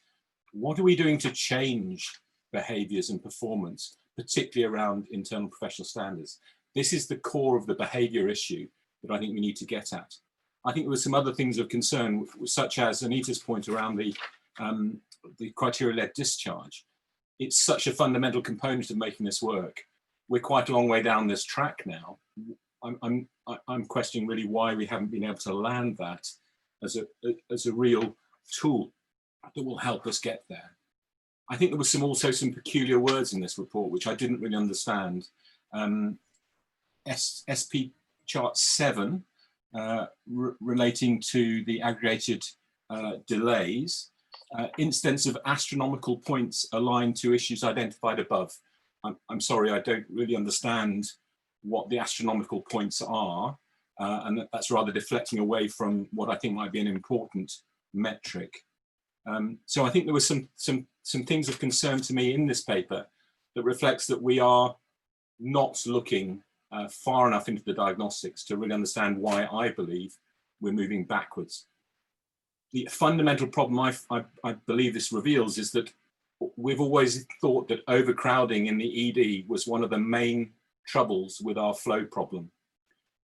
These diagnostics are being run without overcrowding in our wards, and it is a real opportunity to understand what is happening at the front door. This is not, I don't think, due to an overcrowded hospital. I just think we need to have that different lens to look at our issues. Thank you.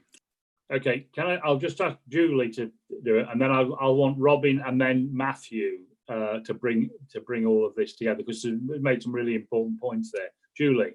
I think Anita and Bill have mostly said what I wanted to say about the way performance is actually slipping, but I've come across, and I thought Bill was going to pick it up, one of the most puzzling sentences I've ever read, which is the Alex ED has mostly achieved consistent performance in achieving hours of 100 minutes or less. I cannot understand what that means. I didn't think hours of 100 minutes were negotiable, but I just don't understand what that means. Okay, let's kind of give it to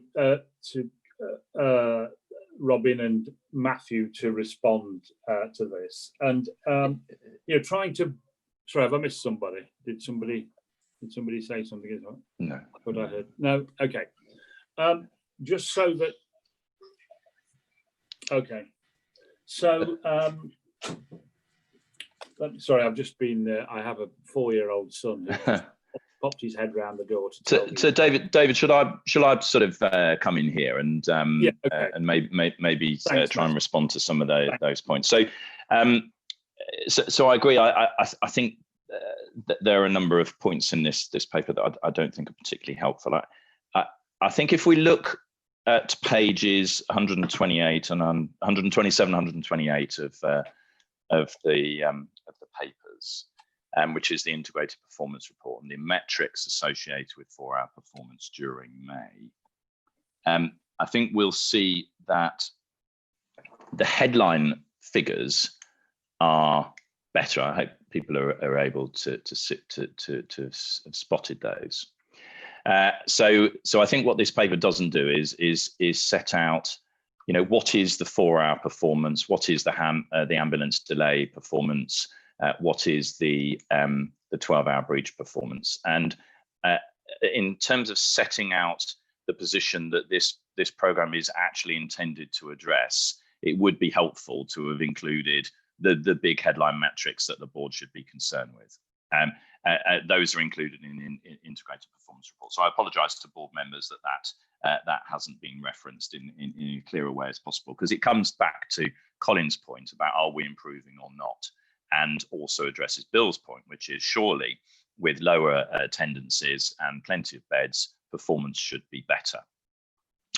I think, though, what has been clear to me as chairing the fortnightly programme board is that the fact that we've had beds, the fact that we've had lower numbers has exposed process issues that have just not been properly managed hitherto. And it has also exposed in recent weeks, I know we're looking back on May performance, but certainly in recent weeks, a tolerance of long waits that is counter to our forward behaviours and counter to effective patient safety.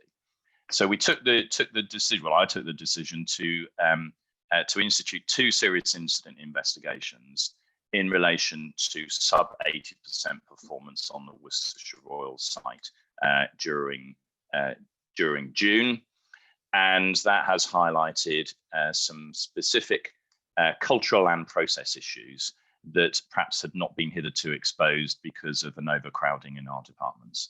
Those things are now being addressed, and if you look at our performance in recent weeks, that is better. The picture you're seeing in this paper, rightly as Anita, Julie and Bill have pointed out, is metrics that don't tell a very positive story. But I would suggest that board members look at the report, the indicators in the integrated performance report, which show reduced waiting times, reduced ambulance handover delays, and improved performance to level which is starting to get us over the 90% and closer to 95% against the 4-hour standard, which is actually what we should be trying to achieve. So I think all the points that non-executive director colleagues have made are fair, and I think Paul, Robin and the team need to look again at how the areas operationally are being managed effectively to give more assurance through the Home First Worcestershire report to the board that the right things are being gripped, both in terms of across the 7 days of a week, both in terms of culture, both in terms of professional standards and the processes that need to be addressed, because it isn't all about our partners, it's actually internally that we need to get these things right. So I'm hoping that is a helpful summarising point, Chair. Because, frankly, I'm not satisfied that we've got the right tolerance level to long waits and to the right level of clinical care. And I remain, my number one focus is on getting this right, because we've committed as a board to this being our number one quality improvement priority, and that's what it has to be. So I'll pause there. Happy to take any comments. Thanks. I mean, I hope you can understand the issue here. I mean, I'll go back to what Colin said originally, which is when I absolutely take the point that the headline numbers in the integrated performance report look like an improving position.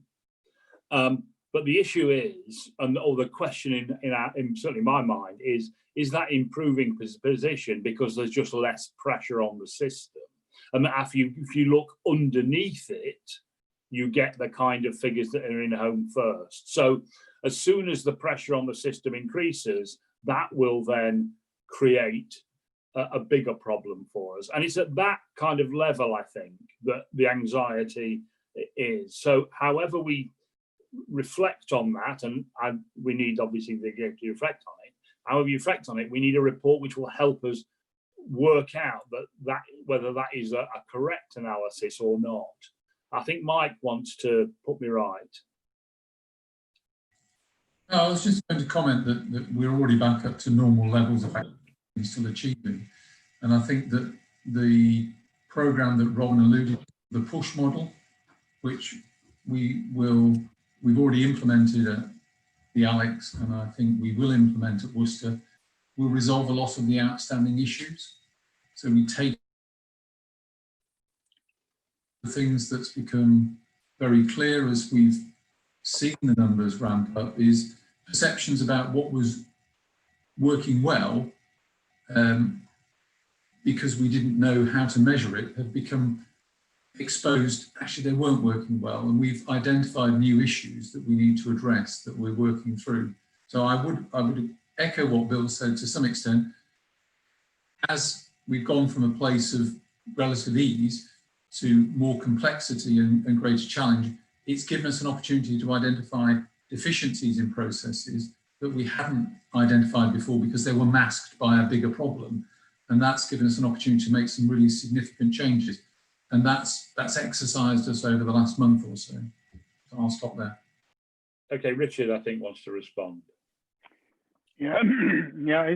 The entire discussion has not taken away the concern that you have just expressed, David, and so I think we really need to remain focused on this. And what I'm particularly concerned about is that those things that should be doable to us, like improving in red to green, improving in the internal professional standards, in criteria like just discharging, because they are actions we can just do.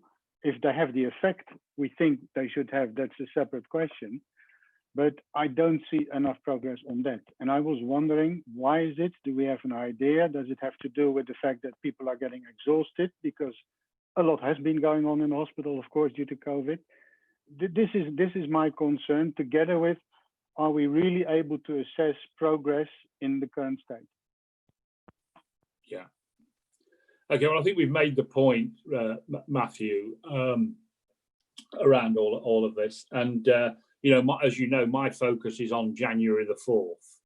It's the kind of what's going to happen. All of this will then unload through the winter. And at this moment in time, we'd be thinking about our winter planning and all the rest of it. So it's a very important issue. I think we should bring it back to the next board meeting to see if we can pull these things together.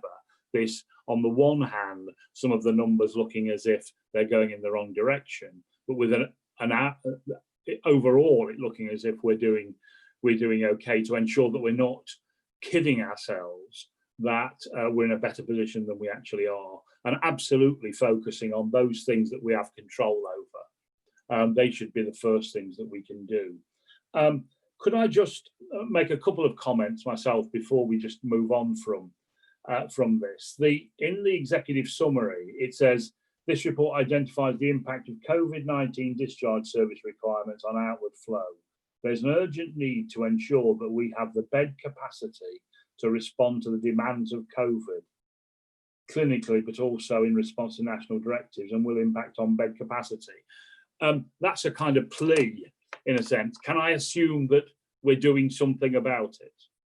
That there is somebody somewhere who is working out what we actually need and how we're going to make it work.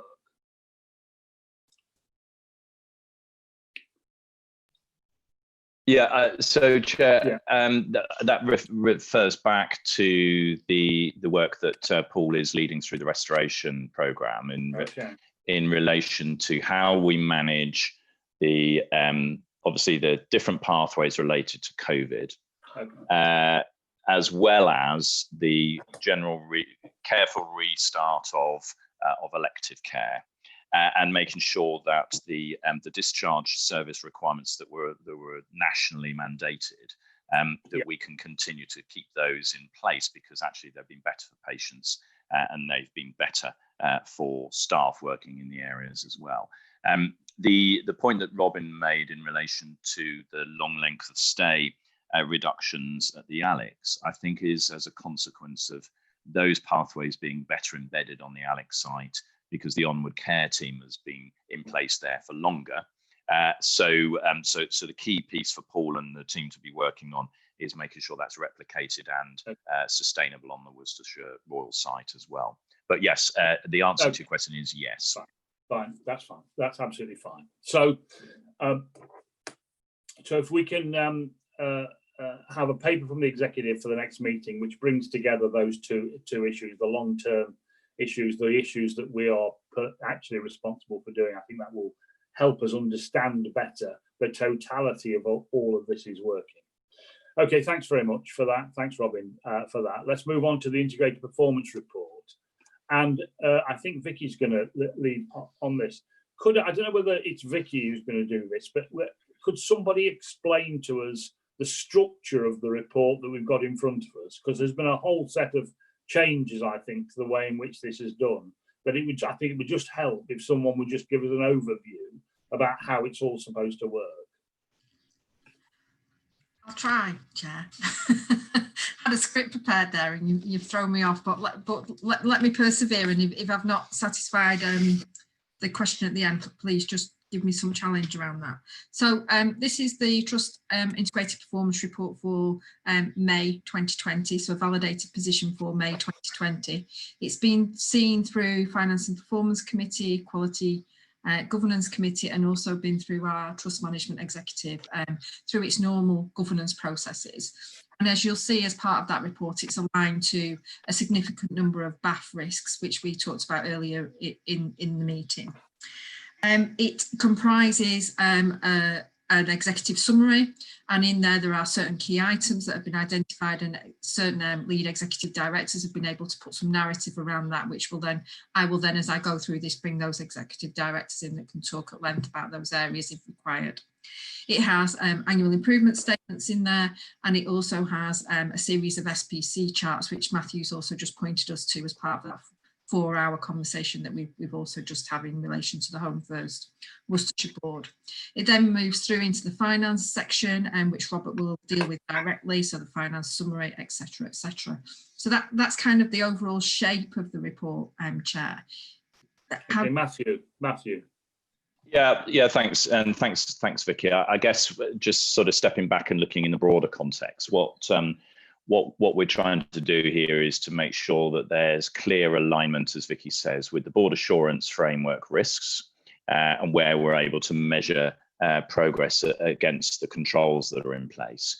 It is also talking to the annual plan priorities and assurance in relation to progress with those, because what we wanted to make sure with the integrated performance report that it wasn't just looking at the kind of national performance indicators that we're measured against, but there's also a mechanism for measuring progress against our annual plan improvement priorities, so that the board is cited on that, and we obviously have metrics that we're monitoring in relation to that, some of which are included in the SPC charts.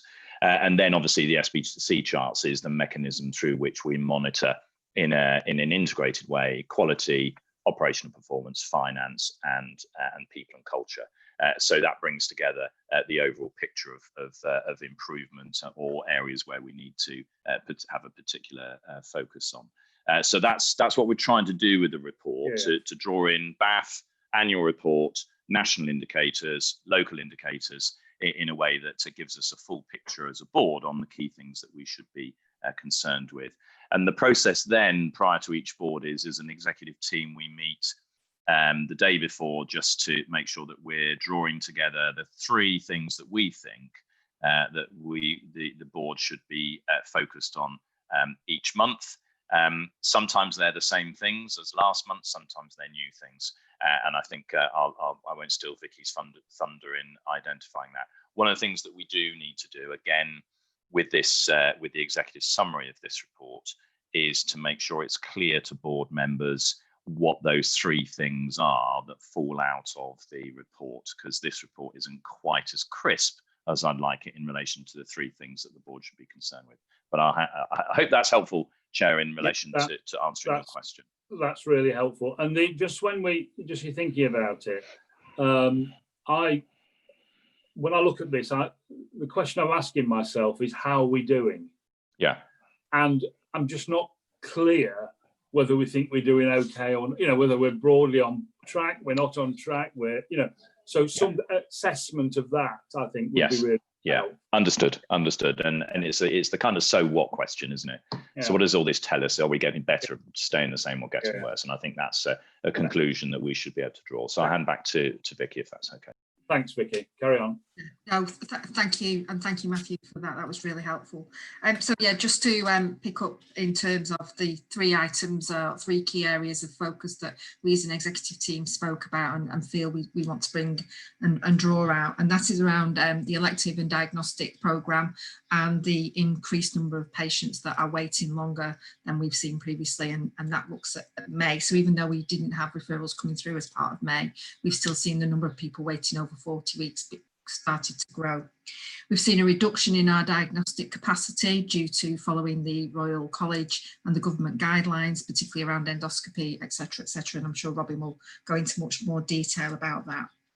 In terms of cancer patients, we continue to see and prioritise patients that are on cancer pathways. And during May, we also we still received 2-week wait referrals, even though those were at a lower volume than previously have seen.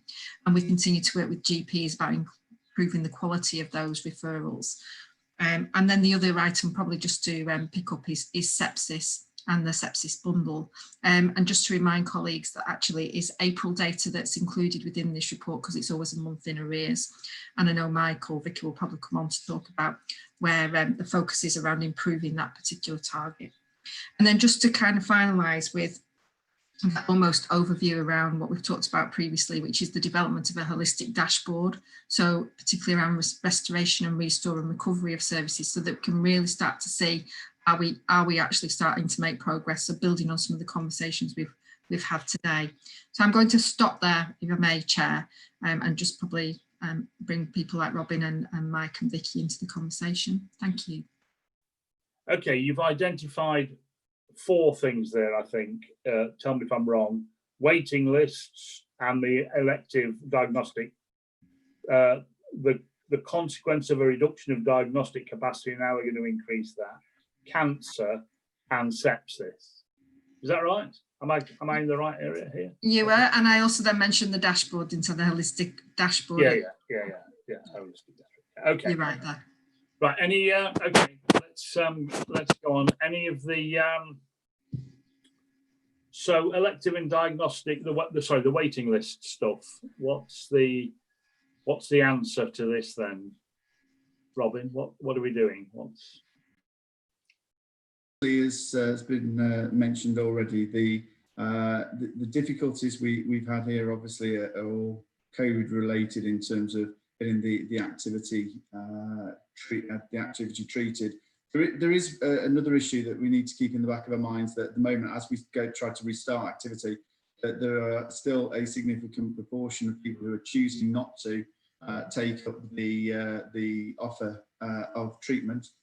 Because there is still a concern about hospitals for treatment. But just going back to some of the figures, so pre-COVID, our RTT performance was 82.66%, and our May performance is shown at 59.89%.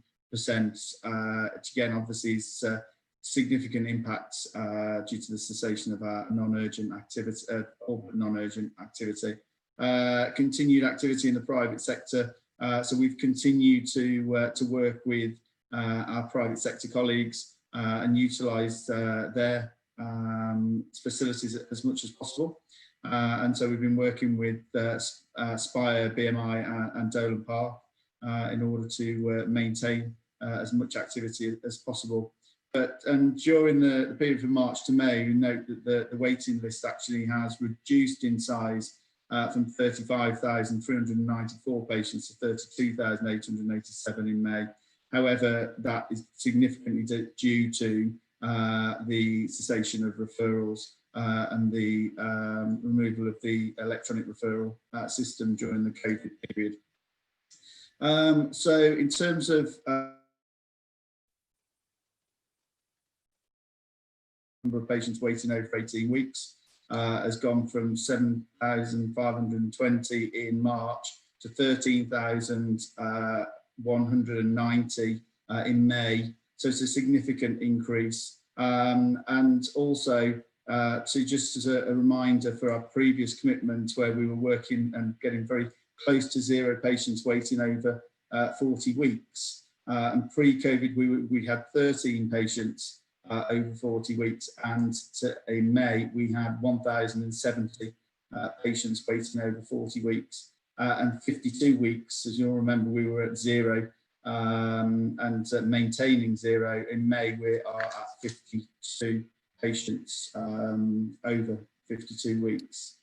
And I suppose that the note air of caution on this is if we were to do nothing in terms of restarting activity on our current waiting list trajectory, we would see 1,000 patients waiting over 52 weeks by September. So obviously that is the worst case do nothing scenario, but that just gives a baseline for people's understanding of the waiting list profiles. In terms of our cancer performance, May performance was 91.2%. So although we have seen a reduction in numbers of referrals from April and May, from our normal numbers, we are starting to see a slight increase. But we have obviously, as we've already mentioned, maintained activities in terms of outpatient, our 2-week wait performance, and prioritising the cancer workload. In terms of 62-day performance, May performance was 63.92%. Just as a benchmark, pre-COVID, we were at 75.82%. The key thing to flag here is the backlog size. So 62-day backlog in March was 189 patients, and in May it's 329. And likewise, in terms of the 104-day backlog of patients, in March is 49 and in May 98. So again, a concerning picture in terms of our 62 and 104-day performance.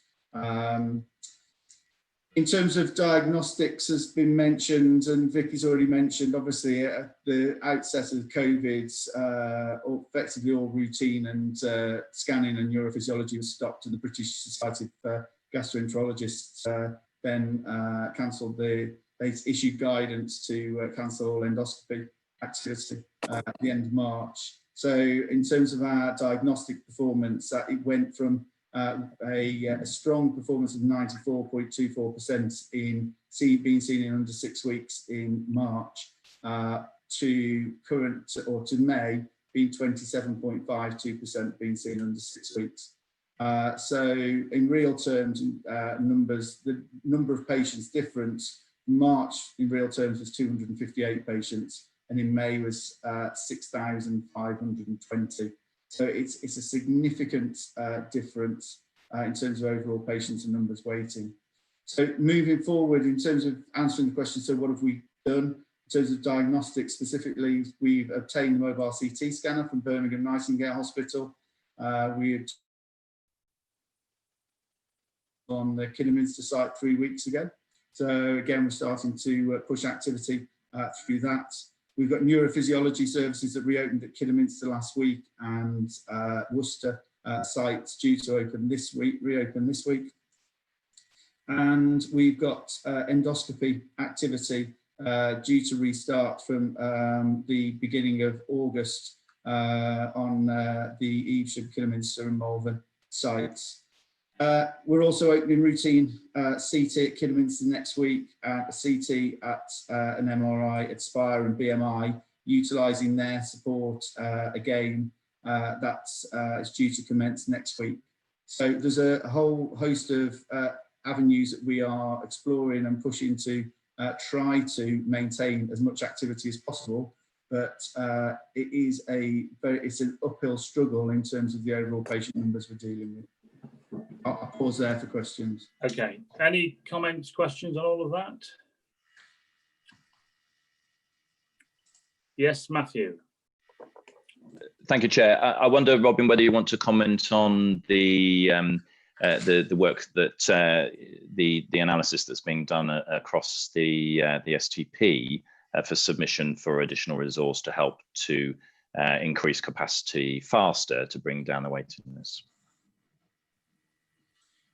Yeah, sure, Matthew. So there's some work being led by Scott Parker, by the SDP, looking at resources that would be available in order to create additional capacity in the system and to gain access to other forms of capacity. I know that we've been looking at the idea of whether we would require additional ward capacity, what it would be, what we would need in terms of additional diagnostics support from on an STP-wide basis. Is continuing via the work that Scott's leading. Okay. Mike, so you're going to talk about sepsis? Yeah, so of course, one of the things to be mindful of on the sepsis 6 is you only need to miss one point and you fail. My problem at the moment has been the fact that the leads for this have been the critical care team. Of course, they've been rather distracted by COVID, so we've got to refocus now that they've been freed up. We've got the new intake of juniors coming at the beginning of August, and Mike's clear that that's his group to really get a handle on, because they're the people that will see the vast majority. While the figures don't look good, in reality, all bar one patient got their antibiotics in an hour, and I'm confident that delivery of treatment is reasonable, even though the figures look terrible. But we do need to focus on it, and the critical care outreach team, who are the nursing component, and Mike McAlinden as the lead, know that they've got a task to do over the next few months, and they'll be feeding back divisional data, and I'll be holding the divisions to account now that we've got the opportunity to get more data with the QR code on the form. I'll stop there and take any questions. Okay. Any further questions, comments? Yes, Vicky and Bill. I've got Vicky first. Morris, that is. I think just to expand on the point from sepsis, I think for the board, we've talked before about the wider use of antibiotics during COVID-19, and therefore our focus and attention on antimicrobial, as it always has been. And I think to Mike's point, we need to use the opportunity with a new cohort of junior doctors coming in to make sure we maximise those timely and opportune moments. But that is certainly a priority for us going forward, to make sure that we reduce any negative impact on that wider use of antibiotics. Okay. Any other comments, questions? Okay, Matthew, would you like to give us a kind of view about how we're doing? Sorry, Chair. Bill wanted to come in. Oh, sorry, Bill. Yeah, sorry. Yeah. Bill. Thank you, Matthew. All right.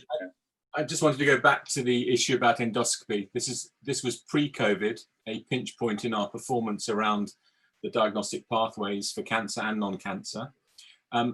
We have now 7 patients in the county with COVID in our institutions. And I think we have to really understand whether or not that prevents us from reopening endoscopy services ahead of your August date. 7 patients disrupting the care of how many thousands were on the waiting list is a balance that I really need to try and understand. And that if we have a nimble way of creating clean pathways that where we can conduct endoscopy, I think we must. It's interesting that in the private sector, endoscopy could continue during the COVID surge.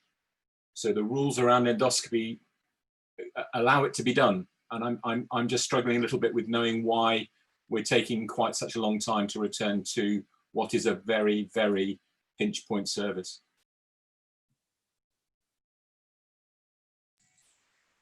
Okay, and Mike or Robin wants to respond to that.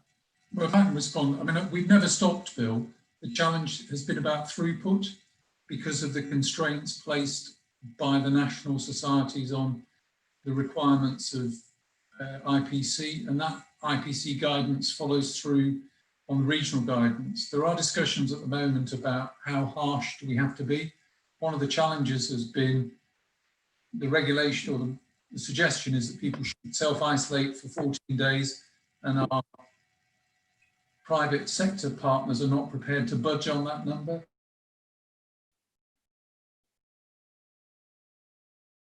Then we have a lot of unselected patients that have to have urgent endoscopies where we lose a lot of capacity. So it's something we're very sighted on, and we're trying to maximise the opening. But there's a challenge about how do we make sure that patients coming in after a patient are safe as much as anything. And I accept the numbers are low, but the guidance is there to protect patients to the maximum effect, and it's about how we balance that out. So that's something that we are constantly reevaluating. Okay, thanks for that. Oh, sorry. One thing I had forgotten to talk about was was finance, the money, and there are some key messages in the integrated finance report that undoubtedly cleverer people than me will be able to understand. So Robert, could you just explain to me whether we're doing well or not on money? Thank you, Chairman. I think I'm going to use Colin's words from earlier that it's an extremely complex tapestry of the finance position at the minute. Strictly speaking, in terms of activity, if we were comparing to the old way of working, then clearly we're not generating enough activity for a PBR regime. But in terms of our spend profiles, you'll see that actually we are better to both what we were expected to be spending at present, as well as our own plan pre-COVID. So in terms of income, we're requiring less income nationally than was expected to be able to break even. So that's a positive. And then that's principally due to the fact that we're spending less on pay and we're spending less on non-pay than one might be expected. The pay, we are below where we would be on a pre-COVID-19 baseline. You can see that from the chart on page 124 of the 160. So pay costs we have reduced below what might have been expected. That is principally due to the fact that we have been certainly using a lot less agency staff and the premiums there. So that's a real positive that we need to make sure we can maintain. But in terms of, despite the fact we are have a major PFI site, we are still spending less than would be expected on our non-pay aspects. Some of that, yes, is clinical work, but that's a positive position. In terms of, we are still looking at how we do track our productivity and efficiency schemes, particularly those that we were looking to do through the year that arguably are not related to COVID. So we did negotiate at the end of the year a new gas and electricity contract for a year to take advantage of a better position at the time. So that's a positive. But we need to do more work on that. And Richard and the Neds from the F&P committee we are having meetings to look at how we can further assess and make sure that we're tracking our efficiency of the way we provide services, particularly under the restoration position that we're in. Capital, we've got sufficient capital for the year, and that's been agreed across the system as well. So we think we should be okay for that. And we've got a very positive cash balance. So arguably we're in a reasonably good position, Chairman, but it is that complexity of actually what are you comparing yourselves with? But I think that's the key things. I can see that. Well, that's where I got slightly confused with the different elements that we're trying to hold in one place at the same time to make sense of it all. But of course, we've got Richard, who's completely over all of this and will understand it completely. Do you want to say anything, Richard? Well, I think you're expecting me to say something, but it's going to be hard to just confirm what you have just said. I think Robert has explained it well. It is difficult to assess. I think if we just look at the controls that they've got in place, they're good. And so we were assured about that. If you look at our financial situation, that's solid, but it's because of the way we're currently being financed. But if you look at, are we really understanding our productivity, that is where the challenge is.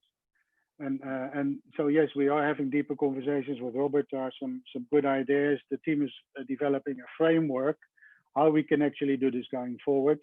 It's fair to say this framework is still in development and we're having those conversations. Okay. I mean, in a sense, it's a similar kind of conversation to the one we had about performance. Absolutely. On the Home First thing, is that, you know, we're doing well, but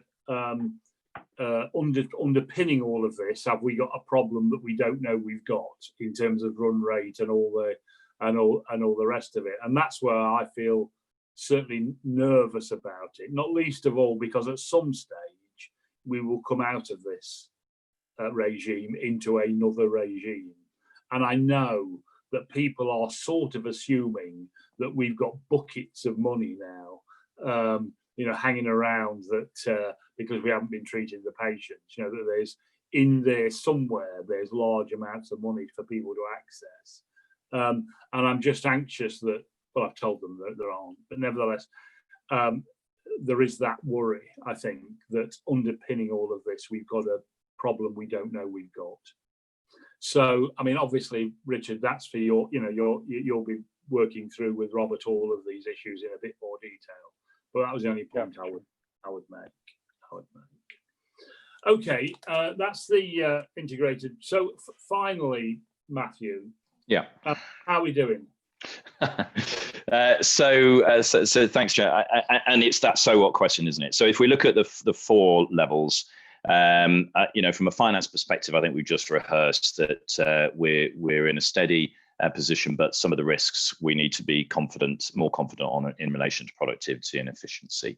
So it's a slightly artificial position at the moment, but as Robert says, there are some good signs in there, but there's clearly more to do to drive down the overall expenditure. So I'd give us a sort of a steady position in terms of finance. From a quality perspective, I think we identified sepsis as being the outlier, but generally speaking, I think the quality indicators are nudging in the right direction where they haven't been adversely impacted by COVID. Workforces, if you look at those indicators, generally our workforce indicators are in a good state. Again, COVID has impacted on some things like appraisal and mandatory training, which we need to quickly reverse. And then the performance picture, we were starting to make ground on cancer and diagnostics. That is now where we need, as Robin said, we've got large numbers and long waiters. Bill's challenge there about how quickly we can get into that and really get stuck into it, I think is a good one. So I would say those are the biggies. That's why we focused on them, Chair, that are causing us concern, where we're in a position that we don't want to be in for our patients, and therefore I think that's rightly the area that you identified we should really be focusing on. So I think on the whole, people, culture, quality, finance, nudging in the right direction with some risks that we're aware of. The performance picture is the one where we need to do more, although recognizing that the 4-hour target performance through June and into this month has continued in the way in which May picture shows. So hopefully that sort of helps to answer the question. We're generally moving in the right direction, but we've got some big risks that we need to address. Yeah, I mean, the only thing I would say about all that, and I concur, and I think all credit, I think the organisation has responded to COVID in an extraordinarily impressive way.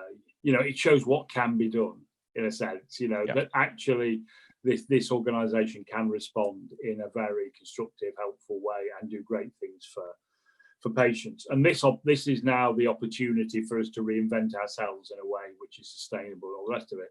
And my slight anxiety is that the board won't meet again until September, which is a kind of, we'll lose another 8 weeks. So in a sense, we look forward to all of the improvements we'll see at the September meeting. I think is the only way I could leave it with you. And understood, Chair. Do that. Excellent. Okay, so thank you for that. We've got the committee reports. Anything on what's the first one that I've got? The first one. Right. Finance and performance. Anything you want to add, Richard? No, we've addressed the really important things. Okay, thank you. Quality governance. Bill? I think we've covered off most of the issues. I'd just like to draw attention to the report around the COVID-19 mortality and the intensive care unit's performance during the COVID surge. It's been quite an extraordinary performance recorded in that report, and I just wanted to pass on again my congratulations to that service. And then the other point of importance is our focus on harm reviews going forward. There's been a revised structure to harm reviews, which I'm very pleased to read and hear about, and that's going to be a major focus of considering particularly the long waiters in the weeks ahead. But otherwise, I think we've covered everything off. Yeah, it's great. I agree with you about the ICU performance. It's been absolutely extraordinary. I think, and all, you know, on behalf of the board, we should send to all of the staff in ICU for the fantastic work they've done and the great outcomes they've got overall. Very good. Okay, thank you for that. Let's move on then to communications engagement update. Richard. Richard. Conscious of time, I'll take the report as read, not least because a lot of the work that is highlighted in that relates to some of the important organisational priorities that we have already talked about in some detail today. If you'll indulge me though, I would like to say a couple of thank yous. Thanks not just to Phil Dolby, but to who've been prepared to share their often very emotional stories about their COVID journeys, which have generated some very, very positive publicity for our trust and the hard work that all our staff do, up to and including Leighton Webster, who colleagues may be aware was the lead story on yesterday's Midlands Today, who returned home after a stay at the Alex that included 59 days in intensive care, being cared for by that highly praised team. I mentioned in the report the preparations that we were making for the NHS birthday. We had a lot of support around that, but I would particularly like to say thank you to Chris Sparks and his team at Production Support Services near Bromsgrove, who lit up the Alexandra, Kidderminster and Worcestershire Royal Hospitals in blue on Saturday night to provide us all with an opportunity for reflection on the colleagues and patients that we've lost, all the challenges that we've faced through the COVID pandemic and start looking forward to the future. And Chris had teams of people on all three sites all day on Saturday to oversee that. And colleagues will also see in the report a significant number of achievements that charity has racked up over the past few months, not just during the COVID outbreak, although it's really come to the fore during that. And I would like to say thank you to Jason Levy, our Trust's first head of fundraising and community development, who, as colleagues may be aware, is leaving us very soon for bigger and better things. And we're in the process of recruiting his successor, and those are our big shoes to fill. And then a very brief look forward, and really to Peter Pinfield's point earlier on around our challenge now is to tell our patients and the public and our partners and our staff an increasingly complex and nuanced story about our recovery from COVID-19 and how our services will go forward in the post-COVID era. But happy to take any questions on any part of the paper. Okay, thank you, Richard. Any questions or comments about that, about the report? If I may, David, please, just very quickly, Richard rightly highlights our significant activity on social media across a number of forums, which I'm starting to recognise now. But the point I wish to make is that a significant proportion of our patients don't engage in social media. And I recognise that social media leads to normal, if I could call that normal media activity. But just to make sure we remind ourselves that social media higher activity doesn't necessarily mean it gets to those people that actually we want to get to, because there are a significant proportion of our patients that don't engage on that social media. Yeah, good point. Point well made. Yeah, but that's not to distract about how impressive our social media response is. It's extraordinary. Anyway, no other comments. Richard, do you want to conclude? Well, just to agree with the point that Mark makes, Chairman, and going back to what Peter said, it's important that we share this positive information and have productive, well-informed conversations across the full range of channels, not least because of the issues that Robin referred to earlier about we need to reassure our patients that it is safe for them to come into hospital for care as and when they need it, and there's an important conversation to be had about that. But, yes, Mark gives us a welcome reminder that we need to reach out to people in as many and as varied ways as we can. and we have been and will continue to do that. Yeah, okay. Thank you very much. Let's then move on to the Trust Management Executive Report. Yeah, thank you, Chair. I'll take the paper as read. Happy to take any questions. It's a summary of activity, most of which will have come through the board subcommittees. Yeah, and it's reassuring to know that there is a coherence in these papers, in the sense that we're all talking about the right things at the right time. You know, that the priorities of the organisation are kind of working right the way through all the things that we do. I think is reassuring and good. Okay, any comments on that? Questions? No? Right, thank you very much. Peter, you've sat there very quietly. Anything you want to add to what you've heard? David, it's been a very interesting meeting. I'm sorry, I'm struggling to hear you, Peter. Can't hear you.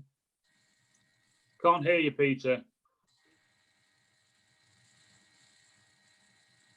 Is that better? Oh, yes, we can hear you now, yes. Sorry about that. David, it's been an interesting few hours. I mean, I find it's a privilege to actually observe what's going on in the board. That everything you've covered today, I would say to your execs and non-execs, these are the kind of issues that we're getting feedback from what I call the soft intelligence. I mean, certainly Paul Dobie's comment that when people are communicating with the actual wards, some are very good, some maybe are under pressure and can't give the time. That's a key thing that patients and carers really appreciate. And Paul did a really good version of that, David. Obviously, the soft intelligence you've covered today, but I just want to reiterate, after 12 weeks now, we're finding the public being aware of the waiting list issue, being aware that maybe, you know, they're not getting those diagnostics in timely way. That's starting to tick along now. Now, I think that the public are quite honestly honest and realistic about the professionals and the challenge you've got. So if you're upfront with them and say, look, we can do this, but we can't do that until, I think these messages will resonate with the public, David, and I'm sure you and the team will pick that up. It's about pace and direction. It's about being open as much as you can. The one thing we've also picked up in the last few weeks, a bit of an iceberg, is the mental health issues across a whole raft of patients, carers and staff. Now, I'm sure, again, the professionals are aware of that, but we're starting to obviously pick up that as those anxieties and where do I go, what if. But this morning's briefing from me and from members of the public who've been watching would have been, I think, open and dialogue and honest in what you're trying to do. And I can only promise our support in whatever you need to improve and going forward. We've got to do this together, David. Thank you. Thank you. Okay, I think that's the end of the meeting in public. We'll now go into a private section of the board meeting. Kamara, are we having a break now? I can't. Yes, David, we're having a break. We need to log off from this meeting, and then there's a different Zoom for the private meeting, which starts any time after 1 o'clock. Okay, 1 o'clock then. Thank you very much, everybody, for your attendance, and thank you for those of you who are sat at home. I hope you found it a helpful insight into the way we're trying to improve services for patients in Worcestershire. Thank you.